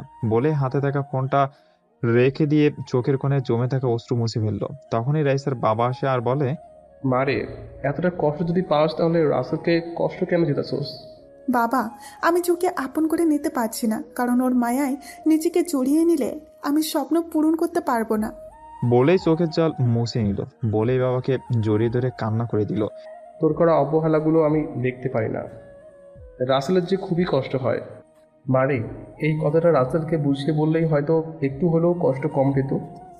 না বাবা, আমি জানি ও কেমন। আমি যতই বলি ও শুনবে না। আর এমনটা করা ছাড়া আমার কাছে কোনো অপশন নেই। এভাবে অনেক কথা বললো। পরের দিন সকালে রাইসা ঢাকা যাওয়ার জন্য বের হলো। আমি রাস্তায় দাঁড়িয়ে আছি তার পথের দিকে চেয়ে। কাছে যাচ্ছি না, কারণ কষ্ট সহ্য করতে পারবো না। রাইসা আমাকে ঠিকই দেখতে পারলো, তার চোখেও স্পষ্ট জল জমে আছে। তবুও আমার সাথে একটিবারের জন্য কথা বললো না, চলে গেল চোখের আড়াল হয়ে। আমি ওখানে ঠায় দাঁড়িয়ে রইলাম। কতটা সময় দাঁড়িয়েছিলাম সেটা ঠিক মনে নেই। এইদিকে রাইসা মনে মনে বলতেছে, রাসেল, তুমি আমাকে ক্ষমা করে দিও। তোমার সাথে কথা বললে আমি যে নিজেকে শক্ত রাখতে পারবো না। তোমার কি শুধু একাই কষ্ট হচ্ছে? কষ্টে যে আমার বুকটা ফেটে যাচ্ছে। হে আল্লাহ, আমার পাগলটাকে তুমি দেখে রেখো। এইসব ভাবতে ভাবতে পাশে থাকা একটা মেয়ে বলে উঠলো, হাই, আমি রাত্রি আক্তার নেহা। আমি অনামিকা জান্নাত রাইসা। সবাই আমাকে রাইসা বলেই ডাকে। ও আচ্ছা, আমি ঢাকায় যাচ্ছি মেডিকেলে ভর্তি হতে। আপনি কোথায় যাচ্ছেন? আমি ঢাকায় যাচ্ছি মেডিকেলে ভর্তি হতে। আপনি কোথায় যাচ্ছেন? হ্যাঁ, আমিও তো ওই মেডিকেলেই ভর্তি হতে চাচ্ছি। যাক, ভালোই হলো, আমরা একই কাজেই যাচ্ছি। রাইসা নেহার কথা বলায় একটু খুশি হলো, কেননা সেও একই সাথে পড়তে যাচ্ছে। তাই খুশি মনে বললো। এভাবে তাদের মধ্যে ভাব বিনিময় করতে করতে বাস ঢাকায় চলে আসে। তারাও ঠিক জায়গায় পৌঁছে যায়। আর এইদিকে আমি আর কাজে না গিয়ে সোজা বাসায় চলে আসি আর আমার রুমে গিয়ে বিছানায় শুয়ে পড়ি। কিন্তু আমি এইভাবে রুমে ঢুকছি আবার অবেলায় শুয়ে আসছি, এটা আমার ভালো মনে হলো না। তাই কাছে এসে বলতে লাগলো, কিরে, এই অবেলায় এমন করে শুয়ে আছিস কেন? শরীরটা ঠিক আছে তো নাকি? মা, কিছু হয়নি। রাইসার জন্য মনটা একটু খারাপ। যাওয়ার সময় একটাবারের জন্য আমার সাথে কথা পর্যন্ত বললো না। মাকে জড়িয়ে কথাটা বললাম। বাবা, এইভাবে ভেঙে পড়িস না। রাইসা হয়তো তোর সাথে কথা বলে নিজেকে ঠিক রাখতে পারতো না, তাই বলেনি। সব সব ঠিক হয়ে যাবে। আমিও ভাবতে লাগলাম, হ্যাঁ, আম্মু তো সত্যি কথাটাই বলেছে। এটাই হয়তো বা কারণ আমি শুধু শুধু কষ্ট পেলাম। কিন্তু পরক্ষণে রাইসার করা অবহেলার কথা মনে পড়তেই মনটা খারাপ হয়ে গেল। এইভাবে কষ্ট পেয়ে নিজেকে শক্ত রেখে সকল অভিমান বাম পকেটে রেখে রাইসাকে ফোন দিলাম। কিন্তু এ কি, ফোন তো রিং হচ্ছে কিন্তু রিসিভ করে না কেন? আবার দিতেই রিসিভ করলো। হ্যালো, আসসালামু আলাইকুম, কেমন আছো? ওয়ালাইকুম আসসালাম। আমি অনেক ভালো আছি, তুমি কেমন আছো?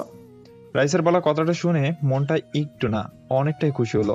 কেননা রাইসে এর আগে কখনো আমি কেমন আছি সেটা জিজ্ঞাসা করেনি। তাই খুশিতে আত্মহারা আমি। যাই হোক, যাইতে কোনো অসুবিধা হয়নি তো?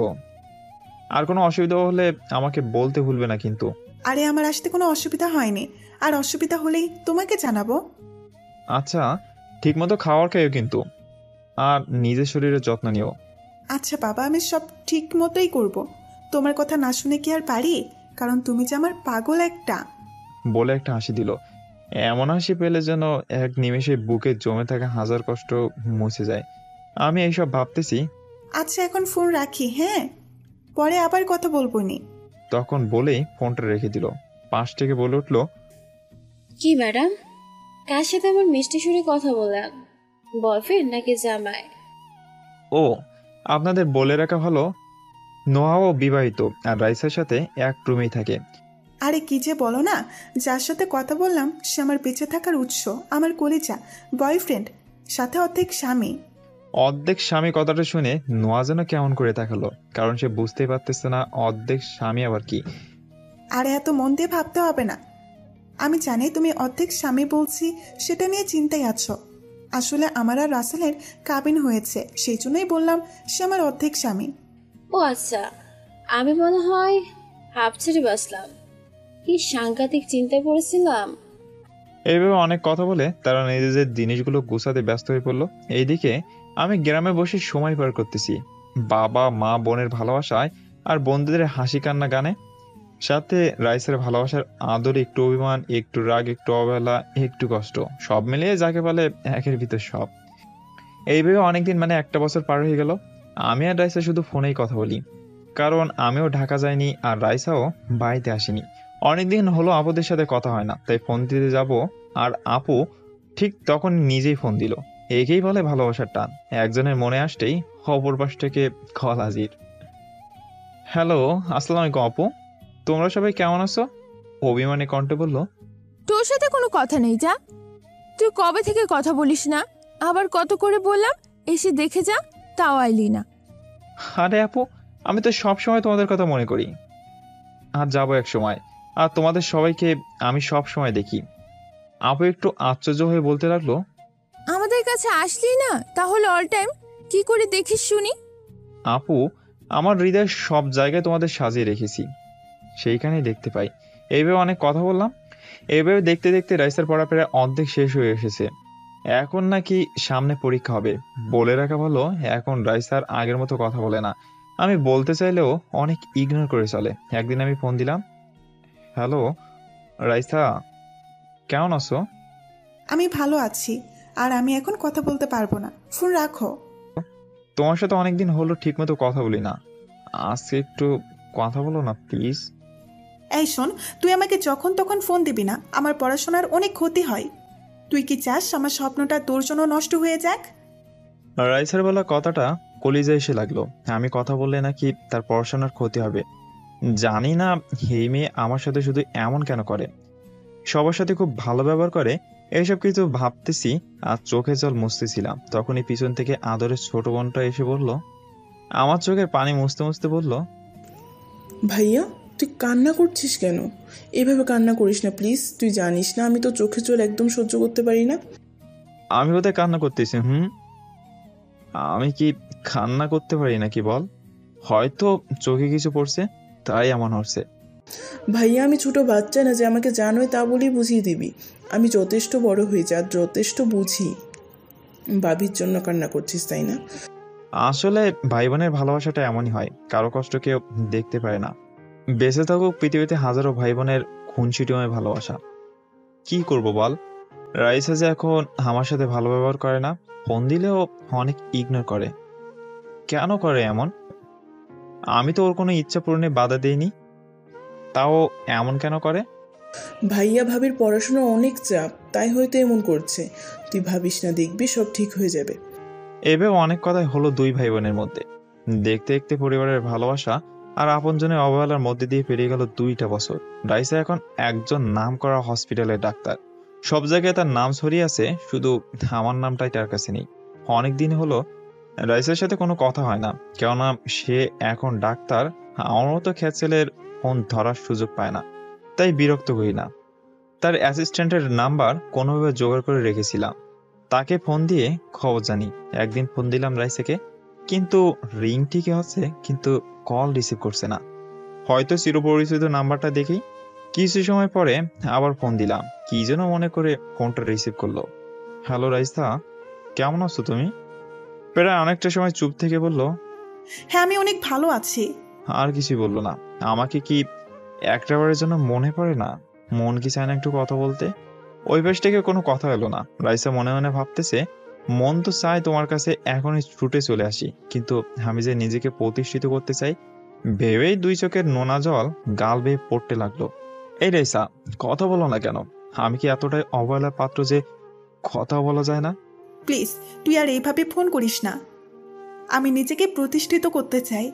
বলেই ফোনটা কেটে দিল, আমাকে কিছু বলার সুযোগ না দিয়ে। আসলে আমি মনে হয় রাইসার যোগ্য না। আর যোগ্য কি হতে পারি বলেন?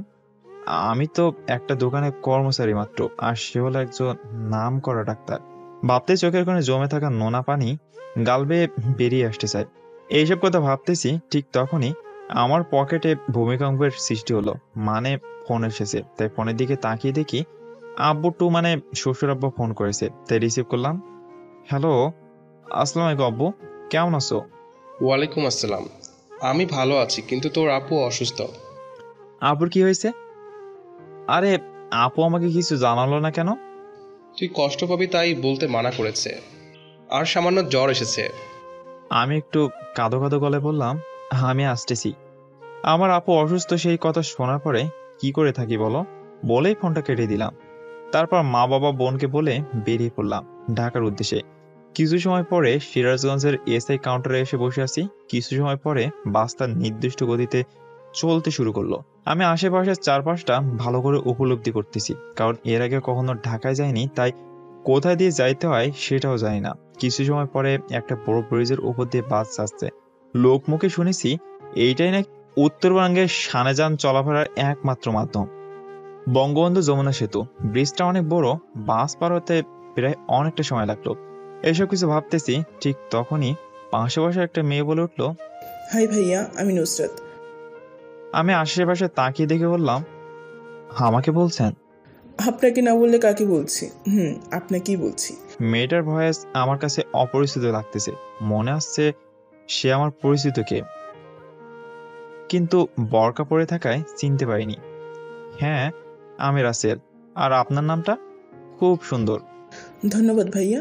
আর আপনি যেভাবে বলছেন ততটাও কিন্তু সুন্দর না, যতটা আপনার নামটা সুন্দর। তোর কথা বলে আমি বের করব, দাঁড়া। মেয়েদের সাথে কথা বলতে খুব মজা লাগে, তাই না? আরে সেইটা না, আসলে সুন্দর জিনিসকে সুন্দর বলাটাই কিন্তু উত্তম। আমিও ঠিক সেটাই বলেছি। আপনার সাথে কথাই পেরে উঠবো না। বাই দ্য ওয়ে, কোথায় যাচ্ছেন? আমি ঢাকায় যাচ্ছি আপুর বাসায়। আপনি কোথায় যাচ্ছেন? ও আচ্ছা, আমি ঢাকায় চাকরি করি, আর বাড়িতে গেছিলাম, তাই আবার ফিরে যাচ্ছি ঢাকায়। তুই ঢাকায় যাচ্ছিস আর আমাকে বলিস নাই? তোর তো ঘাড় মটকাবই দেখিস। এভাবে অনেক কথা হলো দুইজনের মাঝে। ইস, এমন করে যদি রাইসা আমার পাশে বসে কথা বলতো, হাতে হাত রেখে কতটা আনন্দ লাগতো।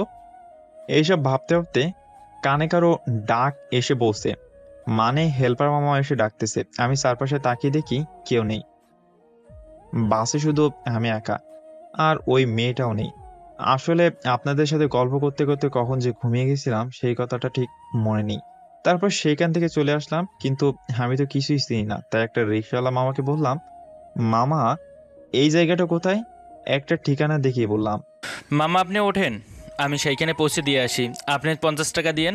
আমি তো কিছুই চিনি না, তাই রাজি হয়ে গেলাম আর রিকশায় উঠে বসলাম। একটা মোড় পেরিয়ে রিকশা থামিয়ে বলল, মামা আপনার ঠিকানায় চলে এসেছি, ওই যে দেখেন সেই বাসা। একটা বিশাল আকৃতির বাড়ি দেখে বলল, কিন্তু আমি এইসব দেখছি না, শুধু ভাবছি এইটুকু পথ 50 টাকা নিল।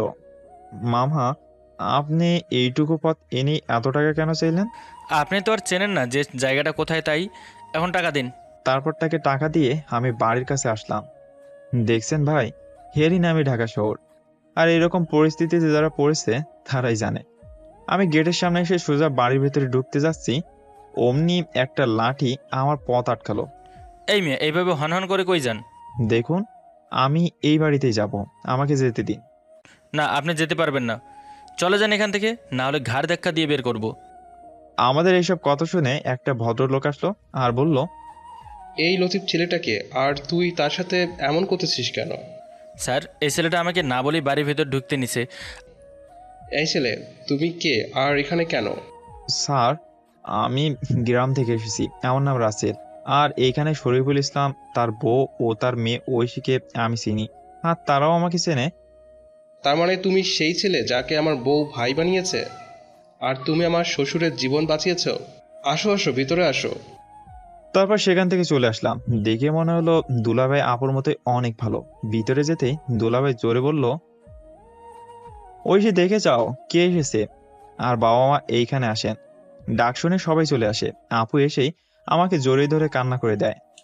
ভাই, তুই সত্যি আমার মায়ের পেটের ভাই না হওয়া সত্ত্বেও তার থেকে কোনো অংশে কম না। আমার অসুস্থতার কথা শুনে দৌড়ে এসেছিস? আপু, এইভাবে বললে ছোট করে দিও না। বোনের বিপদে ভাই না আসলে কে আসবে বলো? আমি বাবা মার পা ধরে সালাম করলাম, তাদের সাথে অনেক কথা বললাম। আপু আমাকে একটা রুম দেখিয়ে বলল, রাসেল, এটা তোর রুম। পছন্দ হয়েছে তো নাকি? আপু কি যে বলো না, আজকে মনে হয় জীবনের প্রথম এমন রুমে পা রাখলাম। অনেক পছন্দ হয়েছে। শুনে খুশি হলাম। তখন পিছন থেকে একটা বাচ্চা কণ্ঠ বলল, আম্মু, এই আঙ্কেলটা কে? আগে তো কখনো দেখিনি আমাদের বাসায়। আমাকে দেখিয়ে বলল, তার মানে এটাই আপুর ছেলে আবির। বাবা, এটা হচ্ছে তোমার সেই রাসেল মামা, তুমি যাকে দেখতে চাইতে। মামা, তুমি কেমন আছো? আমি আবিরকে কোলে তুললাম।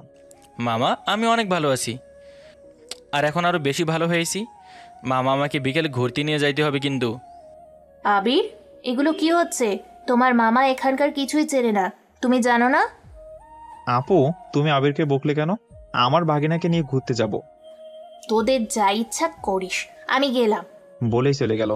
এইভাবে সবার সাথে কথা বলতে বলতে বিকাল হয়ে এলো, তাই আবিরকে নিয়ে একটা রিক্সা করে পার্কে ঘুরতে আসলাম। মামা আমি আইসক্রিম খাবো, আমাকে আইসক্রিম এনে দাও। আচ্ছা মামা, চলো তোমাকে আইসক্রিম কিনে দিই। তখন সামনের দিকে যাচ্ছি আইসক্রিম কেনার জন্য, আর সামনে যা দেখলাম সেইটা দেখে তো আমার প্রাণপ্রিয় ভাগিনাটা আইসক্রিম খাওয়ার বায়না ধরে বসে, তাই আবিরকে নিয়ে আইসক্রিম কিনতে যাই। এই মামা, 2টা চকলেট ফ্লেভারের আইসক্রিম দিন তো। দোকানদার মামা বলল, আচ্ছা মামা দাঁড়ান, এখনই দিতেছি, বলে আবিরের হাতে সুন্দর করে আইসক্রিম দিয়ে দিল। আমিও টাকা দিয়ে সামনে তাকাচ্ছি, তখন এমন জিনিস দেখতে পাবো কখনো কল্পনাও করতে পারিনি। কি দেখে আমি চুপ হয়ে গেলাম অবশ্যই আপনাদের জানতে ইচ্ছে করতেছে, তাই তো? তাহলে ইন্তেজার কিস বাত কা, চালিয়ে হাবি বাতাও। আমি দেখি রাইসার মতো একটা মেয়ে একটা ছেলের সাথে পার্কে বসে বসে বাদাম খাচ্ছে। আমি একটু আগ্রহী হয়ে ভালো করে দেখে বুঝতে পারলাম এটা রাইসার মতোই না, রাইসাই ছিল। এই দৃশ্য দেখার জন্য কি আল্লাহ আমাকে এখানে নিয়ে এসেছে? আমার ভেতরটা দুমড়ে মুচড়ে যাচ্ছে, চোখের পানিটা মুছে সামনে যাইতেছিলাম, কিন্তু এ কি, সামনে আর তারা নেই। আশেপাশে ভালো করে খুঁজে দেখলাম কোথাও নেই। গেল কোথায় এই অল্প সময়ে? মামা তুমি এমন করে খুঁজতেছো কি? অনেক সময় ধরে দেখলাম তুমি এমন করতেছো। চল আমরা বাসায় চলে যাই। তারপর আমি আর আমার মিষ্টি ভাগিনা বাসায় চলে আসলাম। বাসায় আসার পরে, কি আবির, মামার সাথে কি রকম ঘুরলা শুনি? আম্মু অনেক ঘুরেছি আর আইসক্রিমও খাইছি। আমার মামা অনেক ভালো, তোমার মতো না যে আমি চাইলে কিনে দিবে না। কি, মামাকে পেয়ে এখন মায়ের নামে বদনাম করা হচ্ছে? বলেই সবাই হেসে ফেললাম।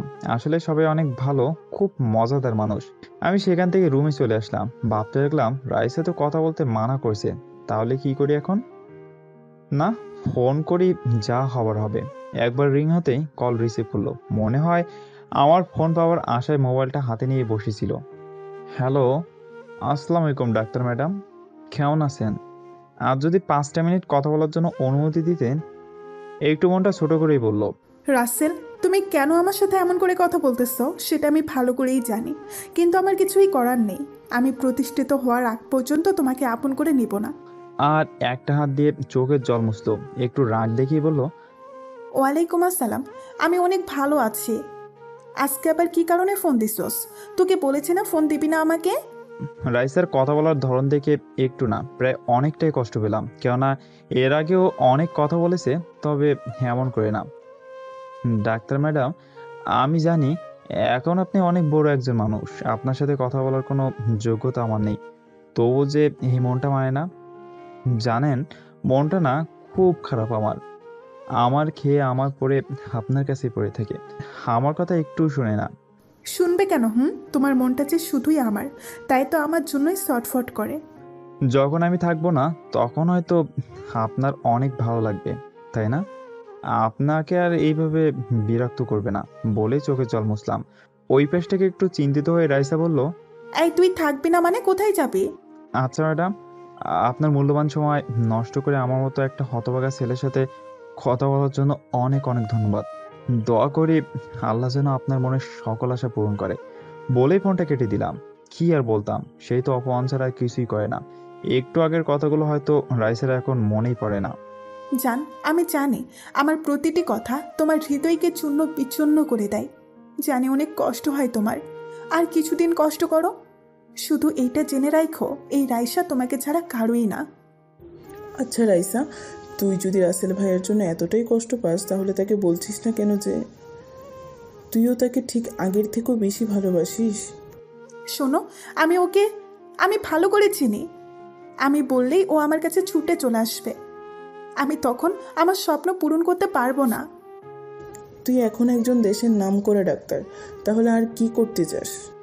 হ্যাঁ, আমি মানছি আমি নামকরা ডাক্তার, কিন্তু আমাকে এই অবস্থানে পৌঁছানোর জন্য আমি চেষ্টা করেছি মন প্রাণ দিয়ে, কিন্তু সব রাসেল কষ্ট করেছে, যেটা আমার নিজের চোখেই দেখা। কতটা কষ্ট করেছে আমাকে এই অবস্থানে আনতে।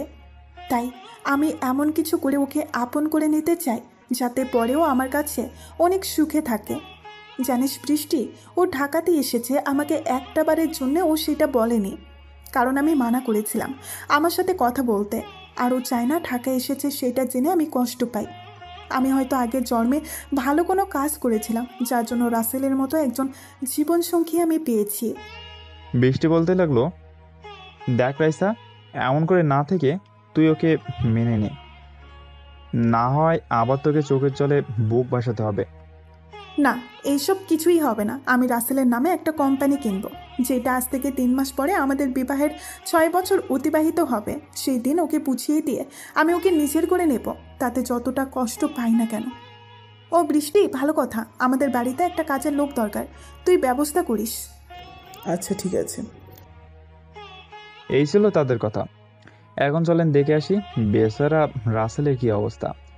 আমি রাতে ডিনার করে রুমে এসে শুয়ে শুয়ে আগের সব কথা ভাবতেছিলাম, কতটা ভালো ছিল আগের দিনগুলো। তখনই 500 টাকা ফোনটা বেজে উঠলো। তাকিয়ে দেখি বৃষ্টি আপুর কল, তাই রিসিভ করলাম। হ্যালো, আসসালামু আলাইকুম আপু, কেমন আছেন? ওয়ালাইকুম আসসালাম, আমি অনেক ভালো আছি, তুমি কেমন আছো? আমি কেমন আর থাকতে পারি, সেসব আপনার হয়তো অজানা নয়, তাই আপনি নতুন করে কেন আবার জিজ্ঞেস করতেছেন? সেটা আমি জানি, তবে নতুন একটা খবর আছে আপনার জন্য। আমিও তো চাই না আপনার আর রাইসার মধ্যে দূরত্ব বেড়ে যাক। আমি এটা জানি, তাহলে আপনি এখন কি করতে চান সেইটা বলেন, সেইটা শুনি। তার জন্যই তো ফোন দিলাম। রাইসা তার বাড়িতে একটা কাজের লোক খুঁজে দিতে বলেছে। আমি চাই তুমি কাজের লোক হয়ে আসো, কিন্তু রাইসা যেন চিনতে না পারে ছদ্মবেশে। তাও তুমি কাছ থেকে হলেও দেখতে পারবে তাকে। তারপর সব কিছু শুনে অনেক কথা বলে ফোন কেটে দিলাম। তাই আমি বাড়িতে ফোন দিয়ে বলে দিলাম আমি বাড়িতে যাব না, দেরি আছে, এইখানে কাজ করতে হবে। আর এইবারে সবাইকে সব বুঝিয়ে বলার পরে রাজি হলো। আমি এসে আবার শুয়ে পড়লাম। সকালে ঘুম থেকে উঠে নামাজ পড়ে এসে কিছু সময় পরে নাস্তা করে সবার থেকে বিদায় নিয়ে বৃষ্টি আপদ দেওয়ার ঠিকানায় চলে আসলাম। আমাকে দেখে, এই আপনি কে আর আমার বাড়িতে কেন এসেছেন? আমাকে দেখে চিনতে পারেন নাই তাহলে? আপু, আমি আপনাদের বাসার নতুন কাজের লোক। আরে তোমাকে তো কেউ চিনতেই পারবে না, ভালোই বৃদ্ধ সেজেছ। এইবার বুঝতে পারলো। তখনই উপর থেকে, এই বৃষ্টি, এই চাচাকে আর এইখানে বা কেন এসেছে? আরে এই চাচা তো আমাদের নতুন কাজের লোক। ও তাই বল, ভালো হয়েছে, তুই বৃদ্ধ কাজের মানুষ এনেছিস। তা চাচার নাম কি? এর নাম রাসেল। কি বলে ফেললাম। তুই কি নাম বললি? আমি রাইসার দিকে এক পলকে তাকিয়ে আছি। কতদিন হলো দেখি না, খুব সুন্দর লাগছে, মন চায় এখনই জড়িয়ে ধরি। আমার এমন অবস্থা দেখে জোরে জোরে বলল, ম্যাডাম, আমার নাম রহিম। এ আপু ভুলে রাসেল বলেছে। আসলে সে তো সঠিক নাম শুনেনি। বৃষ্টি মনে মনে বলল, যাক বাবা, বেঁচে গেল। তাহলে ঠিক আছে, শোনেন চাচা, ঠিক মতো কাজ করবেন। বৃষ্টি, তুই এই চাচাকে সব কিছু বুঝিয়ে দে, আমি হাসপাতালে গেলাম। বলেই চলে গেল। ভাই তুমি বাঁচালে, কি নাম বলেছিলাম? আমার তো খবর ছিল আজ। এইভাবে কাজ করার রাইসাকে দেখা এর মধ্যে দিয়ে চলে গেল আরও একটা মাস। এই 1 মাসে বুঝেছি রাইসার মনটা সবার জন্য ভালো, শুধু কষ্ট আমার জন্যই। একদিন বাগানের ফুল গাছ পরিষ্কার করতেছি আর গুনগুন করে গান গাইতেছি। আমার ঘরের আঙ্গিনাতে চাঁদের বাতি জ্বলে, আমার সখী ভুলে থাকে কেমন করে রে বন্ধু, এরকম একটা গান। হঠাৎ আমার চোখ পড়ে বারান্দায়, দেখি রাইসা আমার গানটা মুগ্ধতার সাথে শুনতেছে। দেখেই আমি গান বাদ দিয়ে কাজ করতে লাগলাম। এইদিকে রাইসা ভাবতেছে বৃদ্ধ মানুষের গলা এত সুন্দর করে কি করে হয়। আর এই গান তো আমি রাসেলের কণ্ঠে অনেক শুনেছি, ঠিক যেন ওই রকমই কণ্ঠ। না, ও হতে যাবে কি করে বলেই মাথায় একটা টোকা মারে। আমি আমার মতো কাজ করতেছি, তখনই রাইসার ডাক পড়লো, তাই তার রুমের দিকে গেলাম। ম্যাডাম, আমাকে ডেকেছেন? কেন যদি বলতেন, আমার আবার আরেকটা কাজ করতে হবে। ম্যাডামের সাথে নত হয়ে বললাম, আরে চাচা অনেক কাজ করতেছেন, এত কাজ করতে হবে না, এমনিতেই অনেক বয়স হয়েছে আপনার। শোনেন, কালকে আমার একটা বন্ধু আসবে, ভালো মন্দ রান্না করবেন, আমি যেন তার সামনে ছোট না হই। আচ্ছা ম্যাডাম, ঠিক আছে, আমি আপনার সম্মান নষ্ট হয় এমন কোনো কাজ করবই না বলে চলে আসলাম। রাতে রুমে শুয়ে আছি আর বাড়িতে সবার সাথে কথা বললাম, আবার আপুদের সাথেও অনেক কথা বলে ঘুমিয়ে পড়লাম। এইদিকে রাইসা ভাবতেছে, কি ব্যাপার রাসেল, আমাকে একটা মাস হলো ফোন দেয় না কেন? আমি তো কিছু বুঝতে পারছি না যে এই মানুষটাকে হাজারবার মানা করার সত্ত্বেও বারবার ফোন করে খবর নিত। এখন আবার কি হলো? কিছু হয়নি তো? বলেই রিয়ার কাছে ফোন দিল। রিয়া বলল, হ্যালো, আসসালামু আলাইকুম ভাবি, কেমন আছেন? আমি ভালো আছি। আব্বু আম্মু আর তুমি কেমন আছো? আমরা সবাই অনেক ভালো আছি, শুধু ভাইয়ার কথা জানি না। কেন কেন? তোমার ভাইয়ের কি হয়েছে? ভাইয়া তো ঢাকায় গেছে ঐশী আপুদের বাসায়। 1 মাসের বেশি সময় হলো, কি বলে কাজ করবে। তারপর অনেক কথা বলে রাইসা ফোন কেটে দিয়ে ভাবতে থাকে, তাহলে পাগলটা আছে কোথায়? না, আমি একটু আপুদের বাসায় যাব। আব্বু আম্মু আর আপুটা অনেক ভালো। ভাবতে ভাবতে ঘুমিয়ে পড়ি। সকালে উঠে আমি বাড়ির সব কাজ করে রান্না শেষ করলাম। এর মাঝে ম্যাডামের বন্ধুটা এসে গেছে। তাকে দেখে তো আমার মেজাজ গরম হয়ে গেল, কেননা এই লোকটাই সেই দিনের ছেলেটা। শালারে যে কি যে করবো। হাই আশিক, কেমন আছিস? আর আসতে কোনো অসুবিধা হয় নাই তো? আরে না, আমি অনেক ভালো আছি। তুই থাকতে আমার কিছু হতে পারে নাকি? কথাটা শুনে আমার খারাপ লাগলো। আমাকে হয়তো ধীরে ধীরে ভুলে যাবে, আর আমি তাকে আপন করে পেতে কষ্ট করে যাচ্ছি। তখনই, এই রহিম চাচা, খাবার পরিবেশন করো তাড়াতাড়ি, আর এইখানে 3টা কফি বানিয়ে নিয়ে আসো। আচ্ছা ম্যাডাম, একটু দাঁড়ান, আমি এই গেলাম আর এলাম। তারপরে কফি নিয়ে আসলাম, এক এক করে সবাইকে দিলাম। আজ যখন আসিফের হাতে কফির মগটা দিতে যাচ্ছি, তখন আমার হাত ফসকে কফির মগটা আশিকের উপরে পড়ে যায়। অসাবধানতার জন্য আমি যখনই কফির মগটা শাকিলের হাতে দিতে গেছি, অমনি হাত থেকে কফির মগটা শাকিলের শরীরে পড়ে যায়। তখন রাইসা উঠে এসে এমন একটা কাজ করে যা আমার চোখ বিশ্বাস করতেই পারছে না। রাইসা কি করে পারলো এটা করতে? আর বৃষ্টির চোখ তো কপালে ওঠার মতো অবস্থা। তাহলে চলেন একটু শুনে আসি কি ঘটনা ঘটেছে। রাইসা উঠে এসে ঠাস ঠাস করে 2টা থাপ্পড় লাগিয়ে দিল আর বলতে থাকে, দেখে কাজ করতে পারেন না? দেখলেন তো ওর কাপড়টা নষ্ট করে ফেললেন, এখন যান এখান থেকে। আমি চোখের নোনা জলটা মুছে সেখান থেকে চলে আসলাম। আসলেই খুব কষ্ট হচ্ছে, ভুল তো মানুষই করে, তার জন্য এমন করতেই হবে। ওইদিকে, রাইসা, তুই এটা ঠিক করলি না। চাচার গায়ে হাত তুলতে তোর বিবেকে বাঁধলো না? কি করে পারলি তুই এটা করতে? আমার কিছু খেয়াল ছিল না রে। আসলে শাকিল কতটা ছোট হয়ে গেল সেইটাই বেশি ভেবেছিলাম আমি। আসলে পর মানুষের জন্য তোর দরদ ঠিকই ছিল, কিন্তু নিজের আপন মানুষটার জন্য একটু না। বুঝতে পারবি একদিন। বলেই বৃষ্টি সেখান থেকে আমার কাছে চলে আসে। রাইসা, আসলে এই কাজটা করা তোমার ঠিক হয়নি।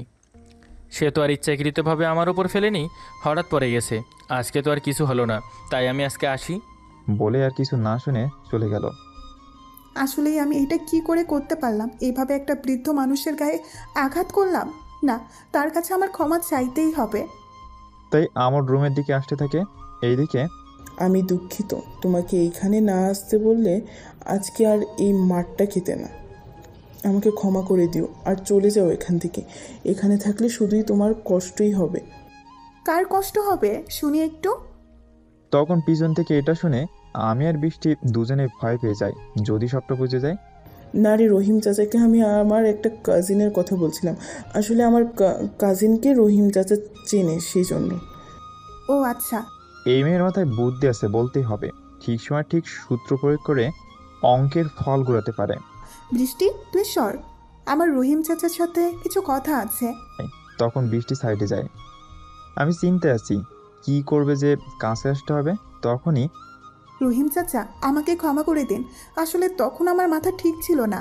আপনার গায়ে হাত উঠানো আমার ঠিক হয় নাই। আমি সত্যিই অনুতপ্ত এই বিষয়টার জন্য। ম্যাডাম, এমন করে বলবেন না, আপনি তো কাজটা ঠিকই করেছেন। আমার উচিত ছিল সাবধানে কাজ করা। আপনি আমার ভুল ধরিয়ে দিয়েছেন, এতে আপনার কোনো ভুল নেই। আসলে শাকিল বৃষ্টিকে পছন্দ করে, তাই এইখানে এসেছিল বিয়ের কথা বলতে। আর আপনার ওই কাজ দেখে আমার রাগ উঠে যায়। এইটা শুনে আমি একটু খুশি হলাম, কেননা আমি যেটা ভেবেছিলাম সেটা পুরাই ভুল। আর বৃষ্টি মামনি আত্মাকে খুব মানাবে। কিন্তু আপনার এই ফুলের জন্যই শাকিল আমাকে কথা শুনিয়ে চলে গেছে। আমি আপনাদের কাছে ক্ষমা চাচ্ছি। আমার জন্য আপনাদের অনেক বড় ক্ষতি হয়ে গেল, ক্ষমা করে দিবেন দয়া করে। এইভাবে অনেক কথা হলো, একদিন সকালে বাসায় চিল্লাচিল্লি শুনে আমি বাগান থেকে দৌড়ে ভিতরে আসি। ভিতরে এসে দেখি কাজের মেয়েটা মাটিতে পড়ে আছে। এই জরিনা, তোর কি হলো? এমন করে পড়ে গেলি কেন? কিন্তু জরিনার কোনো কথা নেই। নিস্তব্ধ দেহ মাটির সাথে নেতি আছে, ঝাঁকুনি দিচ্ছে শুধু। তখন বাড়ির সবাই চিন্তায় পড়ে যায়। আমার আর বুঝতে বাকি রইল না জরিনার কি হয়েছে। তাই রাইসা ম্যাডামকে বলতে লাগলাম, ম্যাডাম আপনি আপনার পায়ের জুতা খুলে জরিনার নাকে ধরেন, সব ঠিক হয়ে যাবে। আমার কথা শুনে তো সবাই আমার উপরে রেগে ফায়ার, কারণ তাদের মনে আছে আমি এমন টাইমেও মজা করতেছি। চাচা মজা করাও কিন্তু একটা সময় থাকে। দেখতেছেন মেয়েটা অসুস্থ আর আপনি মজা করতে ব্যস্ত। হ্যাঁ, আপনি মজা করছেন কেন? আরে আপনারা শুধু আমার ভুল বুঝতেছেন। আমি মজা কেন করব? আপনি শুধু সুখেই দেখুন না কি হয়। আচ্ছা রাইসা, চাচা যখন বলছি একটু জুতা শুকিয়ে দেখতো কি হয়। আচ্ছা ঠিক আছে, তবে যদি খারাপ কিছু হয় তাহলে চাচার কিন্তু খবর আছে। তারপর আস্তে আস্তে জুতা জয়িনার নাকে শুকাতেই জয়িনার ঝাঁকুনা কমতে থাকে। কিছু সময় পরে জয়িনা পুরো ঠিক হয়ে যায়। দেখেছিস, রাইসা চাচা ঠিক কথাই বলেছে, জুতা শুকিয়ে রোগ ভালো হয়ে গেল। হ্যাঁ রে, আমি একজন ডাক্তার হয়ে জানি না আর চাচা সেইটা করে দিল। আপনাকে অনেক ধন্যবাদ চাচা। তবে এটা জানলেন কেমনে যে জুতা শুকালেই এই রোগ ঠিক হয়ে যায়? ধন্যবাদ দিয়ে ছোট করবেন না। আসলে আমি তো গ্রামের মানুষ, আর এই রোগটা হলো মির্গি রোগ। যখন হয় রোগী শুধু ঝাঁকুনি করতে শুরু করে আর পানির দিকে যেতে চায়, আর চামের জুতা শুকালে ঠিক হয়ে যায়। যাক, আপনি জানতেন বলেই আজকে জরিনার কোনো সমস্যা হলো না। এমন করে আরো অনেক কথা বলে যে যার কাজে চলে গেল। আমি আর বাগানে না গিয়ে রান্না করার কাজে যেতে নিলে রাইসা থামতে বলে। আচ্ছা চাচা, আপনার কি ভালো কোনো পোশাক নেই? সেই প্রথম থেকেই দেখছি আপনি এইসব পুরনো পোশাক পরেন। আসলে ম্যাডাম, আমি তো আর ধনী না যে আমার ভালো পোশাক থাকবে। আমার কাছে তো এইগুলোই নতুন পোশাক মনে হয়। এইটা ঠিক বলেছেন, কিন্তু আপনার কথা বলার ধরনটা পুরাই আমার পাগলটার মতো। ম্যাডাম, আপনার পাগলটার মতো বলতে কিছুই তো বুঝতে পারলাম না। না এমনি, আপনি বুঝবেন না। চলেন আপনাকে নিয়ে শপিং মলে যাই, কিছু পোশাক কিনে দেব। ম্যাডাম যতই না বলেন, আমি তো জানি পাগলটাকে। তারপর রাইসা আমাকে আর বৃষ্টিকে শপিং মলে নিয়ে গেল। এই মলটা অনেক বড়, সব নামি দামি মানুষ এখানে শপিং করতে আসে। রাইসা আমার জন্য নিজের পছন্দের বৃদ্ধদের পোশাক অনেকগুলো কিনলো, আর বৃষ্টির জন্য সাথে বাড়ির আর কাজের লোকদের জন্য নিল। কিন্তু আমি একটু অবাক হলাম, আরো 6টা প্যাকেট করে ড্রেস কিনলো। এইগুলো কাদের বুঝলাম না। আমি এইসব ভাবতেছি তখনই সামনে দেখলাম আপু আর দুলাভাই শপিং মলে ঢুকতেছে। এই যা, এবার কি হবে?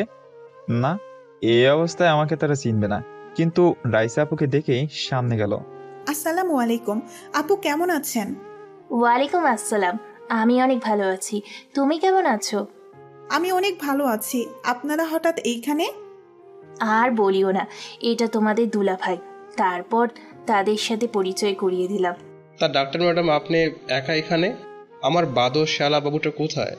শালা দুলাভাই আমাকে বাঁদর বলা? তোমাকে দেখাবো মজা, আগে এই বিপদ থেকে বেরোই। দুলাভাই, আপনার বাদর শালা তো গ্রামে থাকে আর আমি এখানে একা থাকি। তারপর সবাই অনেক কথা বলে একটা রেস্টুরেন্টে চলে আসলো।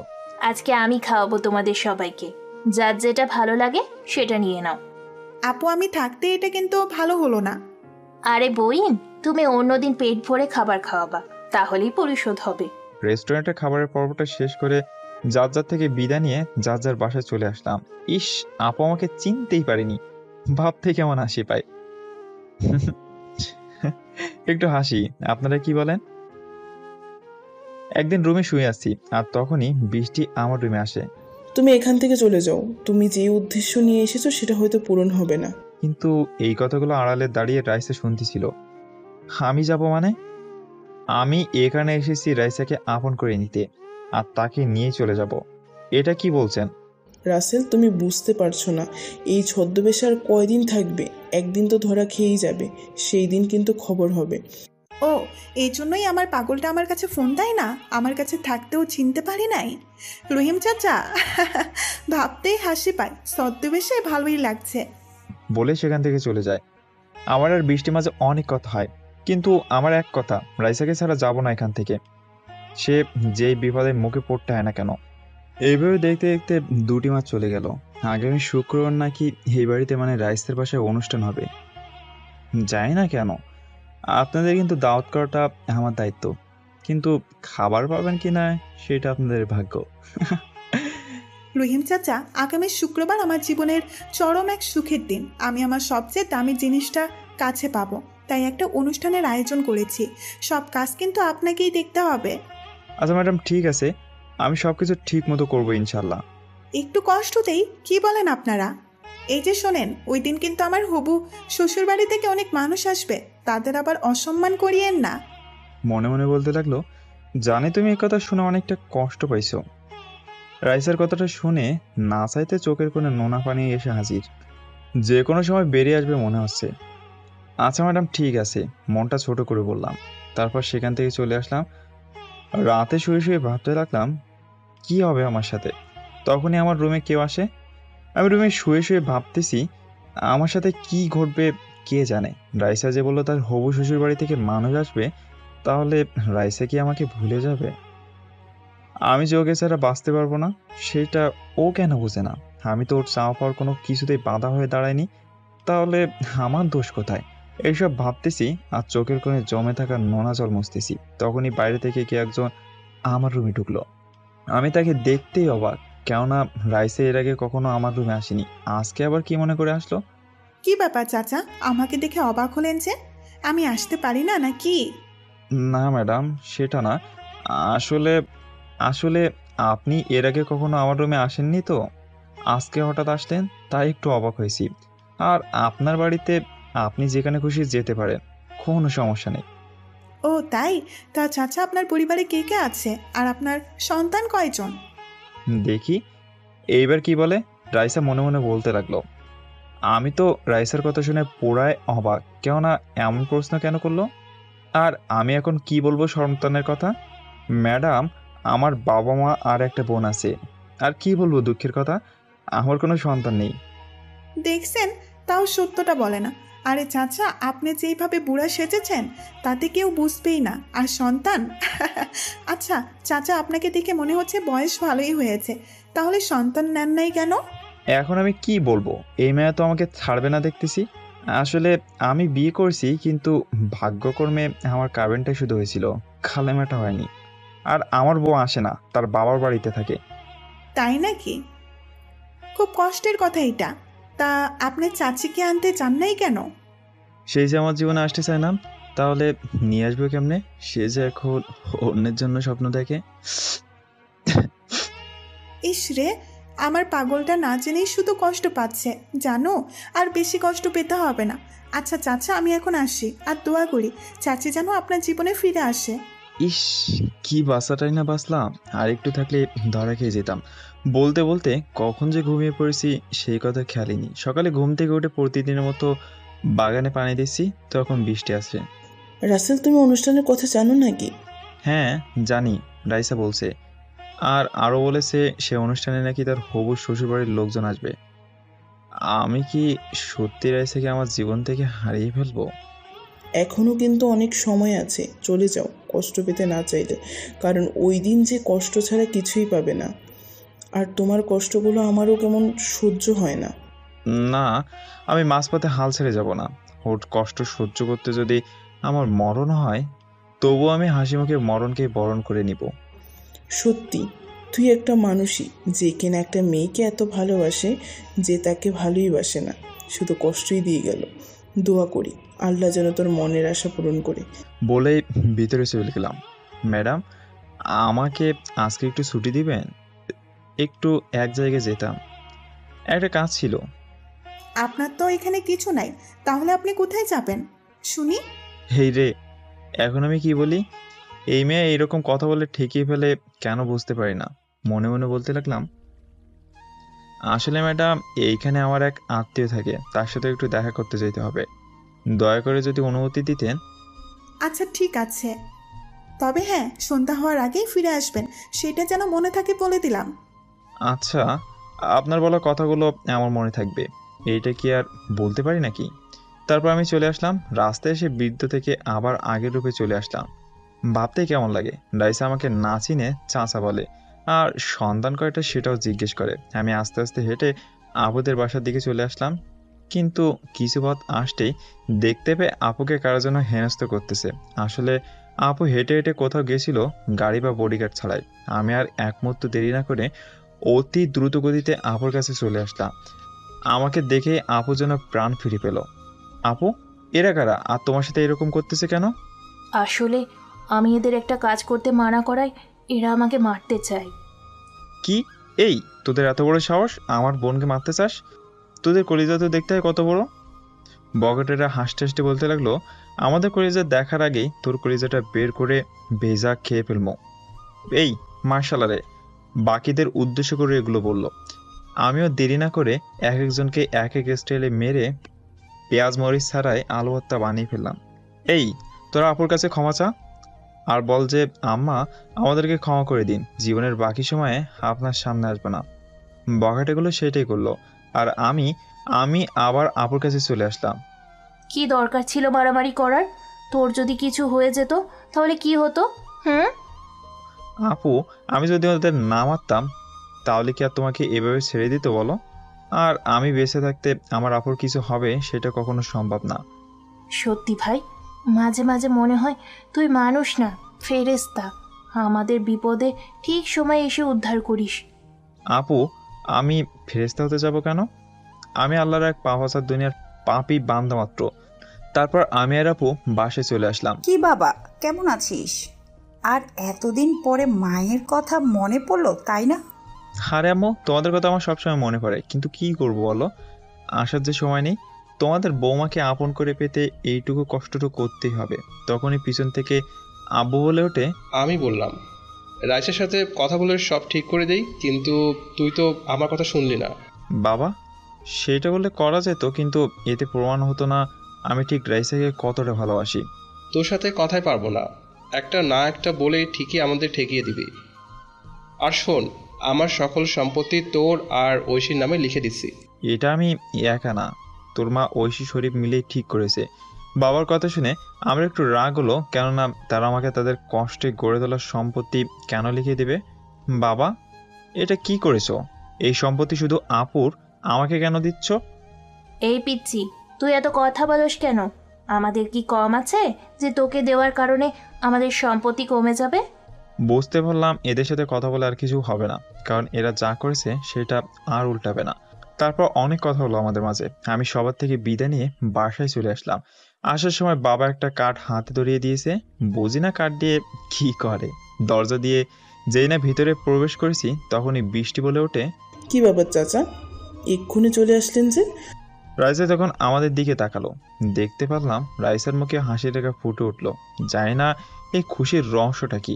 আসলে ম্যাডাম, আমাদের না দেখে থাকতেই পারছিলাম না, শুধু ছটপট করতেছিলাম, তাই তাড়াতাড়ি চলে আসলাম আপনাদের দেখতে। এখন অনেক খুশি লাগতেছে, মনে হচ্ছে প্রাণ ফিরে পেলাম। আমাদের জন্য নাকি আপনার রাইসা ম্যাডামের জন্য? কোনটা? আমার কানে কানে বলেই হেসে উঠল, কি যে বলেন না ম্যাডাম, আপনারা সবাই আমার কাছে সমান। তার একটু সময় থেকে আসলেই পারতেন, অনেকদিন হলো কোথাও যান না। না ম্যাডাম, সেই সকালে গেছি, অনেক সময় থেকেছি, আর ভালো লাগলো না, তাই চলে আসলাম। আসলে যতদিন হলো আপনাদের সাথে আছি ততদিনে আপনারা আমার পরিবারের মতোই হয়ে গেছেন। পরিবারের মতন কি? আমি তো তোমার পরিবারেরই একজন। এইভাবে চলে গেল কয়েকটা দিন। আগামীকাল এই বাড়িতে অনুষ্ঠান হবে, জানি না আমার সাথে কি হবে। রাতে এইসব ভাবতেই ঘুমিয়ে পড়েছি। সকালে ঘুম ভাঙে রিয়ার ডাকে। আমি চোখ খুলতেই দেখি রিয়া। আমি তো ভূত দেখার মতো অবস্থা। এই রহিম চাচা, আপনাকে কাজ করতে ডাকছে। কত বেলা হয়ে গেছে দেখেছেন? যাক বাবা, আমাকে তাও চিনতে পারেনি। আমি রিয়াকে পাঠিয়ে দিয়ে কিছু সময় পরে নিচে চলে আসলাম। আসলে রিয়ারা রাতে এসেছে, রাইসা নিজে বাস স্ট্যান্ড থেকে নিয়ে এসছে, সেটা আমি জানি না। আমি নিচে এসে দেখি সবাইকে। কথা বললে চিনতে পারবে দেখে কিছুই বলতেছি না। দেখতে দেখতে বিকাল গড়িয়ে সন্ধ্যা নেমে এলো। সব মানুষ এসে ভিড় জমালো, হাঁপুরাও এলো। আমার তো ভয়ে কলিজা শুকিয়ে আসতেছে, হয়তো আজকে রাইসা আমার থেকে পর হয়ে যাবে। আমি কি করে বাঁচবো, সেই যে আমার বেঁচে থাকার উৎস, এসব ভাবতেছি আর সবার দেখাশোনা করতেছি। তখন রাইসা ম্যাডাম স্টেজে উঠে মাইক্রোফোন হাতে নিয়ে আমার নাম ধরে এমন একটা কথা বলে যা শুনে আমার সারা শরীর ঘামতে শুরু করে। কেননা কথাটা ছিল তাহলে চলেন কথাটা শুনিয়ে আসি। আপনারা তো আবার না বলা পর্যন্ত আমাকে ছাড়বেন না। হ্যালো লেডিস অ্যান্ড জেন্টলম্যান, আপনারা আমার বাড়িতে আসার জন্য আমার এবং আমার স্বামীর পক্ষ থেকে জানাই অনেক অনেক শুভেচ্ছা ও অভিনন্দন। আপনারা জেনে শুনে আনন্দিত হবেন যে আমাদের মাঝে এমন একজন মানুষ উপস্থিত আছে যার কোনো তুলনা হয় না। এই কথাটা শুনেই সবাই কানাকানি শুরু করলো, কে সেই মানুষ, কে সেই মানুষ। আপনারা অবশ্যই চিন্তায় আছেন এটা ভেবে যে কে সেই মানুষ। তাহলে শুনুন, সে হলো আমার বাড়ির কাজের লোক রহিম চাচা। সবাই রহিম চাচার কথা শুনে তো আরও অবাক, কেননা এত বড় একজন ডাক্তার হয়ে তার বাসার সামান্য কাজের লোককে এত মহান বলতেছে। হ্যাঁ, ঠিকই শুনেছেন। আর আপনাদের এই আনন্দ আরও জাগ্রত করে তুলতে আমাদের একটা সুন্দর গান শোনাবেন আমাদের রহিম চাচা। এই কথাটা শুনে আমার তো কলিজা কেঁপে উঠলো। আমি গান কেমনে গাইব? যেখানে বেশি মানুষের সাথে কথাই বলতে পারি না, তখন কানে ভেসে আসে লোকের করতালি শব্দ। আমাকে স্টেজে যাওয়ার জন্য অনুরোধ করতেছে। আমিও রাইসার সম্মান বাঁচিয়ে রাখতে গেলাম, কিন্তু আমি চিনতে আসি রাইসা জানতে পারলো কেমনে আমি গান জানি, নাকি আমাকে সবার সামনে ছোট করতে চায়। সব ভাবনা সেট ঘটে রাইসার ডাকে। কি ব্যাপার চাচা, তাড়াতাড়ি গান শুরু করেন, সবাই অপেক্ষা করতেছে আপনার গান শোনার জন্য। আমি নিচের দিকে তাকিয়ে গান শুরু করলাম, জানি না কি হবে। গানটা শেষ করে বামার দিয়ে চোখটা মুছে ফেললাম, কিন্তু চারদিকে নিস্তব্ধ, কোনো শব্দ নেই। ভাবলাম যে এই গান গাইছি কেউ আবার ভালো বলবে, কিন্তু আমার এই ধারণা ভুল প্রমাণিত হলো, কেননা সবাই একে একে করতালিতে ভরিয়ে দিল। তখন খুবই ভালো লাগছে, এটা ভেবে যে গান শুনে সবাই অনেক খুশি হয়েছে। তখনই পাশটায় একজন বলে উঠলো, রাইসা মামনি, তোমার বাড়ির কাজের মানুষটা তো খুবই ভালো গান গাইতে পারে, তার কণ্ঠে আমি মুগ্ধ। আমি খুশি হয়ে কিছু পুরস্কার দিতে চাই। আঙ্কেল, এটা তো খুবই ভালো কথা যে আপনি চাচার কণ্ঠে মুগ্ধ হয়ে পুরস্কার দিচ্ছেন, তারপরেও 10,000 টাকা আমার হাতে দিল, কিন্তু এই কি? এর দেওয়াতে সবাই একে একে পুরস্কার দিতে লাগলো। আমি তো অনেক খুশি, কেননা এত কষ্টের মাঝেও সবাই আনন্দিত হয়েছে আমার গানটা শুনে। আপনারা তো এখন অনেক খুশি, কিন্তু আপনারা সবাই বলেছিলেন আমি বিবাহিত কিনা, কিন্তু আমি জবাবে কিছুই বলতাম না। আজকে আপনাদের বলবো আমি বিবাহিত। হ্যাঁ, ঠিকই শুনেছেন, আজ থেকে 7 বছর আগে ঠিক একই দিনেই আমার বিয়ে হয়, কিন্তু আমার কপাল ভালো কি মন্দ ঠিক বলতে পারবো না, তবে বিয়ের শুধু কাবিনটাই হয়েছিল, কালেমা হয়নি। আপনারা জানতে চাইবেন না কে সেই ব্যক্তি যে কিনা তার সুখকে গলা টিপে মেরে ফেলে আমার সুখকে বাঁচিয়ে রাখার জন্য লড়াই করেছে? এই সেই মানুষটা যে আমার পুরো পৃথিবী আমাকে দেখিয়ে বলল। এইটা শুনে আমি অজান্তেই কেঁদে দিলাম, যে আমাকে আড়াল থেকে এত ভালোবেসেছে অথচ আমি বুঝতেই পারিনি। এই বুড়া বেটা আপনার স্বামী কি করে হয় বুঝতে পারতেছি না, তারপরেও স্বামী বাড়ির কাজের লোক। আসলে আজকে মেয়েদের রুচি হারিয়ে গেছে। আপনারা এখনো আসল কথা জানেন না, তাই আগে শুনে পরে ভাবেন। এই যে বুড়া মানুষটাকে দেখতেছেন, সে আসলে বুইড়া না, সে আমার কাছে থাকার জন্য ছদ্মবেশী হয়ে আমার বান্ধবীর মাধ্যমে আমার বাড়িতে কাজের লোক হিসাবে থেকেছে। কোনোদিন বুঝতে পারলাম না যদি ওর আর বৃষ্টির কথা বলাগুলা না শুনতাম। ও, তার মানে আমের বৃষ্টি যেই কথাগুলো বলেছিলাম সেই সব রাইসা শুনে ফেলেছিল। তাই তো বলি, রাইসা আমার রুমে কোনোদিন আসে না, ওই দিন কেন আসলো? এইবার আসল কাহিনী বুঝতে পারলাম। তারপর রাইসা আমার মুখে থাকা দাড়ি মোজ সব খুলে দেয়, আর এইসব দেখে সবাই তো অনেক অবাক হয়ে যায়। জানেন রাসেল কি জন্য আমার বাড়ির কাজের লোক হয়েছে? জানেন না তো? তাহলে শোনেন, আমি ওকে প্রথম দিনই বলেছিলাম আমি যদি এখন বিয়ে করি তাহলে আমার পড়ার ক্ষতি হবে, তার জন্য কাবিন করে রাখেন। তার জন্য সবার অনেক কথার সম্মুখীন হতে হয়েছিল ওকে। আমি ওর থেকে আরও চেয়েছিলাম যেন সে আমাকে ডাক্তার বানায়, সেও রাজি হয়ে যায়। আমিও ঠিকমতো পড়াশোনা করতে থাকি, কিন্তু রাসেল যখন বেশি কেয়ার করতে থাকে তখন আমি ভেবে দেখি রাসেলের মায়ায় যদি আমি স্বপ্ন পূরণের আগেই জড়িয়ে পড়ি তাহলে আমার স্বপ্ন আর তারও কষ্ট দুটোই বিফলে যাবে। তাই আমি ওকে ইগনোর করতে শুরু করি। তার থেকে কষ্ট আমার বেশি হতো, কিন্তু ওকে বুঝতে দিতাম না। নীরবে শুধু কেঁদেছি। যখন ডাক্তার হয়ে যায় তখনও মেনে নেয়নি। কেন জানেন? কারণ আমি চাইতাম আমার স্বামীর জন্য কিছু করতে, যেন এই কষ্ট তাকে আর না করতে হয়। তাই তো আমার স্বামীর নামে একটা কোম্পানি কিনেছি, যেটা আমাদের ভালোবাসা দিয়ে বড় করব। তার চোখে আমি অনেক কষ্ট দেখেছি, কিন্তু আফসোস স্বপ্ন পূরণ করার জন্য সেই কষ্টের ভাগিদারি হতে পারিনি।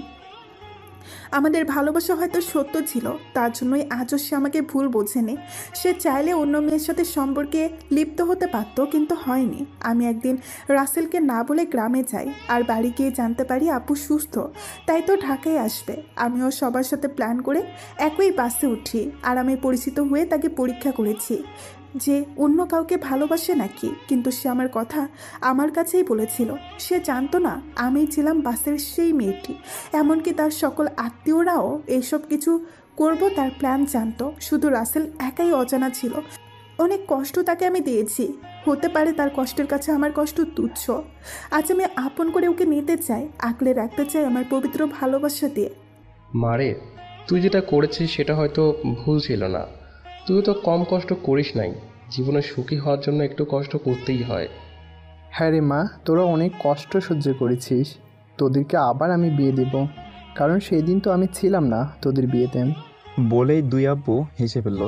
এভাবে অনেক মানুষ অনেকভাবে বলল, সবাই একই কথা, সবার একই কথা, আমাদের আবার বিয়ে দিবে সবাই দাঁড়িয়ে থেকে। তখন আমি বলে উঠলাম, না, আমি ডাক্তার ম্যাডামকে বিয়ে করব না। সে কি আমাকে কম কষ্ট দিয়েছে? এমনকি তাকে অন্য ছেলের সাথে ঘুরতেও দেখেছি আমি। আমার কথা শুনে তো সবাই অবাক হয়ে গেল, আর রাইসা তো কেঁদেই ফেললো। আমার হাত ধরে কেঁদে কেঁদে বলল, তুমি এমন কথা কেন বলতেছো? আমি তোমাকে ছাড়া বাঁচবো না। আর সেই ছেলেটা তো বৃষ্টির হবু বর, তোমাকে রাগান্বিত করার জন্য করেছি, আপু সব জানতো। আমি এই কথা শুনে আপুর দিকে চোখ বড় বড় করে তাকালাম, আর আপু দুলাভাইয়ের পিছনে লুকিয়ে গেল। আপনাকে আমি কি করে ভালোবাসবো বলেন? আপনি কি আমাকে ভালোবাসেন? এই কথাটা এখন বলতেছেন? এই কথাটা বলা মাত্রই সবার মুখের হাসির রেখা ফুটে উঠল। আর এইদিকে রাইসা আমার সামনে হাঁটু গেড়ে বসে, কি করে তোমাকে ভালোবাসার কথা বলবো সে ভাষা আমি জানি না, তবে এইভাবে বলতে পারি, আমাকে কি তোমার মনে একটু জায়গা দিবে? করবে কি তোমার বাচ্চার আম্মু? দেবে কি তোমার একলা পথের সাথী হতে? দেবে কি ওই জ্যোৎস্না রাতে তোমার কোলে মাথা রেখে চাঁদ দেখার অংশীদার হতে? আই লাভ ইউ সোনা, আই লাভ ইউ টু কলিজা। তোমার জায়গা আমার বুকে পায় না। আমি রাইসাকে তুলে জড়িয়ে নিলাম। রাইসা অনেক খুশি, আর সবাই অনেক খুশি। যখন আমি রাইসাকে বুকে জড়িয়ে নিয়ে কপালে একটা চুমু দিই, ঠিক তখনই কে একজন পিছন থেকে বলে ওঠে। সেটা শুনে তো সবাই আরও খুশি, কেননা কথাটা বলেছিল বৃষ্টি। তাহলে চলেন কথাটা শুনে আসি। সবাই শুধু রাইসার বিয়ের কথাই চিন্তা করলো, আর আমার বিয়ের কথা একবারের জন্য ভাবলো না। আরে বৃষ্টি, তোরও তো বিয়ে হবে শাকিলের সাথে, তাহলে এমন বলছিস কেন? না, আমি সাকিলকে বিয়ে করতে যাব কেন? শাকিল তোকে বিয়ে করতে রাজি, তাহলে তুই বিয়ে করবি না কেন? আর তুই কাউকে ভালোবাসিস নাকি? আমি রাসেলকে ভালোবাসি, আমি ওকেই বিয়ে করতে চাই। এইটা শুনে সবাই অনেকটাই অবাক হয়ে যায়, আর রাইসা তো বেশি অবাক হয়। এইটা শুনে সবাই যেন স্তব্ধ হয়ে গেল, চারিদিকে নীরবতা। সবাই একথাই ভাবতেছে যে এই মেয়ে পাগল হয়ে গেল নাকি। এই বৃষ্টি, তুই কি পাগল হয়ে গেছিস নাকি? কি বলছিস এইসব? বাবা, আমি পাগল হই নাই, আর রাসেলও আমাকে ভালোবেসে বিয়ে করার লোভ দেখিয়ে।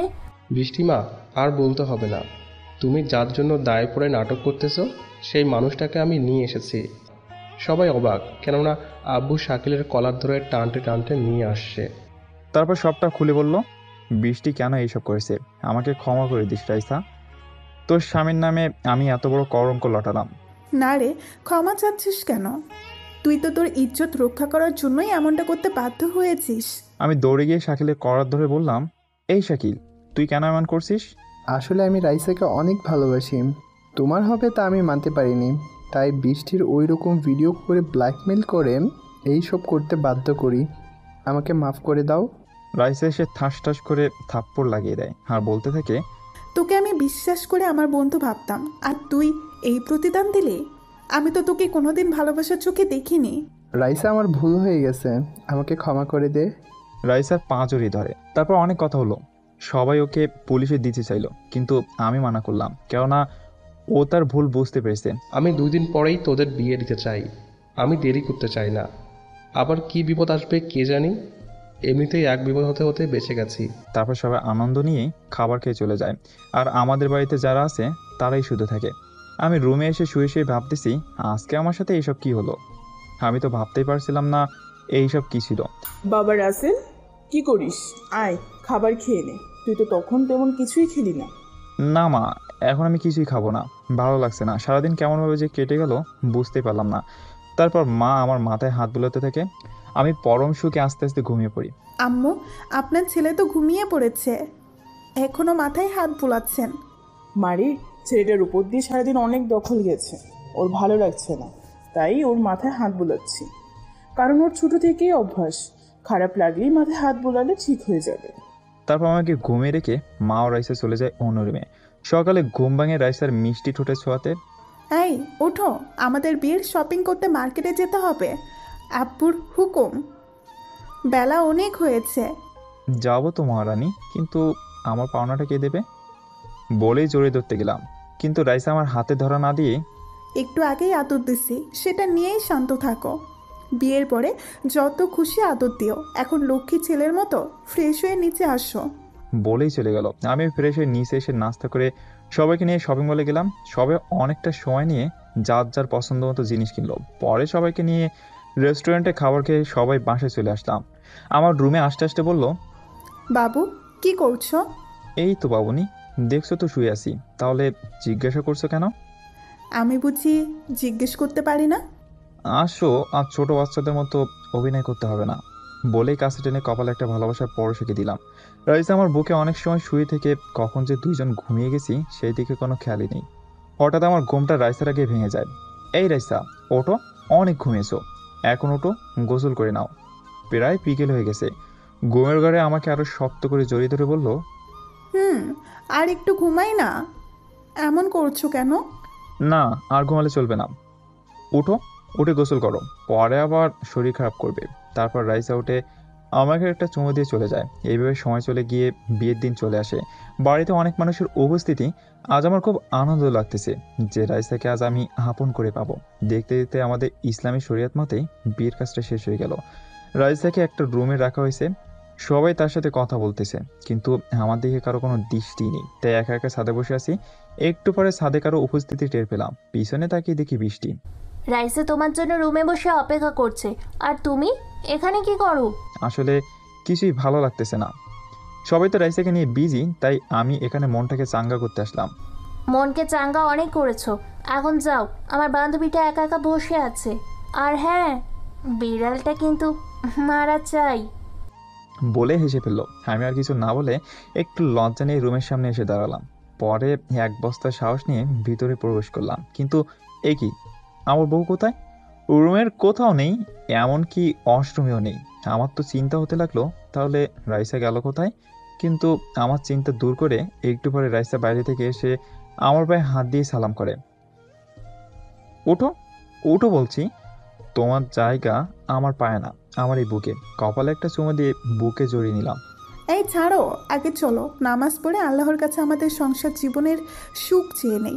তারপর দুইজনে উজু করে একসাথে নামাজ পড়ে নিলাম। তারপর রাইসাকে খাটে বসে দিয়ে আমি বিড়াল খুঁজতে লাগলাম একটা লাঠি নিয়ে। এই, তুমি পাগল টাগল হলে নাকি? এভাবে পাগলের মতো কি খুঁজতেছ? না মানে, বৃষ্টি আপু বলল আজকে নাকি বিড়ালটা মারতে হবে, তাই বিড়াল খুঁজতেছি, কিন্তু ঘরের কথা বিড়াল তো নেই। আরে গাধা, এই বিড়াল সেই বিড়াল না, আসো আমি দেখিয়ে দেই। তারপর আমি খাটে গিয়ে বসি। রাইসা আমার ঠোঁট জোড়া তার দখলে নিয়ে নেয়। প্রায় 10 মিনিট পর ছেড়ে দিল। সকালে আমার আগে রাইসার ঘুম ভাঙে, আর রাতের কথা মনে করে মুচকে এসে আমার কপালে একটা চুমু দিয়ে গোসল করতে যায়। এইদিকে আমার ঘুমটাও ভেঙে যায়। চোখ মেলে দেখি রাইসা আমার কাছে নেই। একটু পরে তার লম্বা চুলের পানি ঝাড়তে ঝাড়তে আমার কাছে আসলো। কি মহারাজের ঘুম ভেঙেছে নাকি? আমি কিছু বলছি না, শুধু ওর দিকে তাকিয়ে আছি। অসম্ভব সুন্দর লাগছে রাইসাকে। আমি ওকে টান দিয়ে বুকের মাঝে জড়িয়ে নিলাম। এই দুষ্টু, ছাড়ো, রাতে এত আদর নিয়েও মন ভরে নাই, তাই না? তারপর বলতে লাগলাম, তোমাকে যতই দেখি ততই মুগ্ধ হয়ে যায়। এত সুন্দর কি করে হয় আমার বউটা? কারো যেন নজর না লাগে।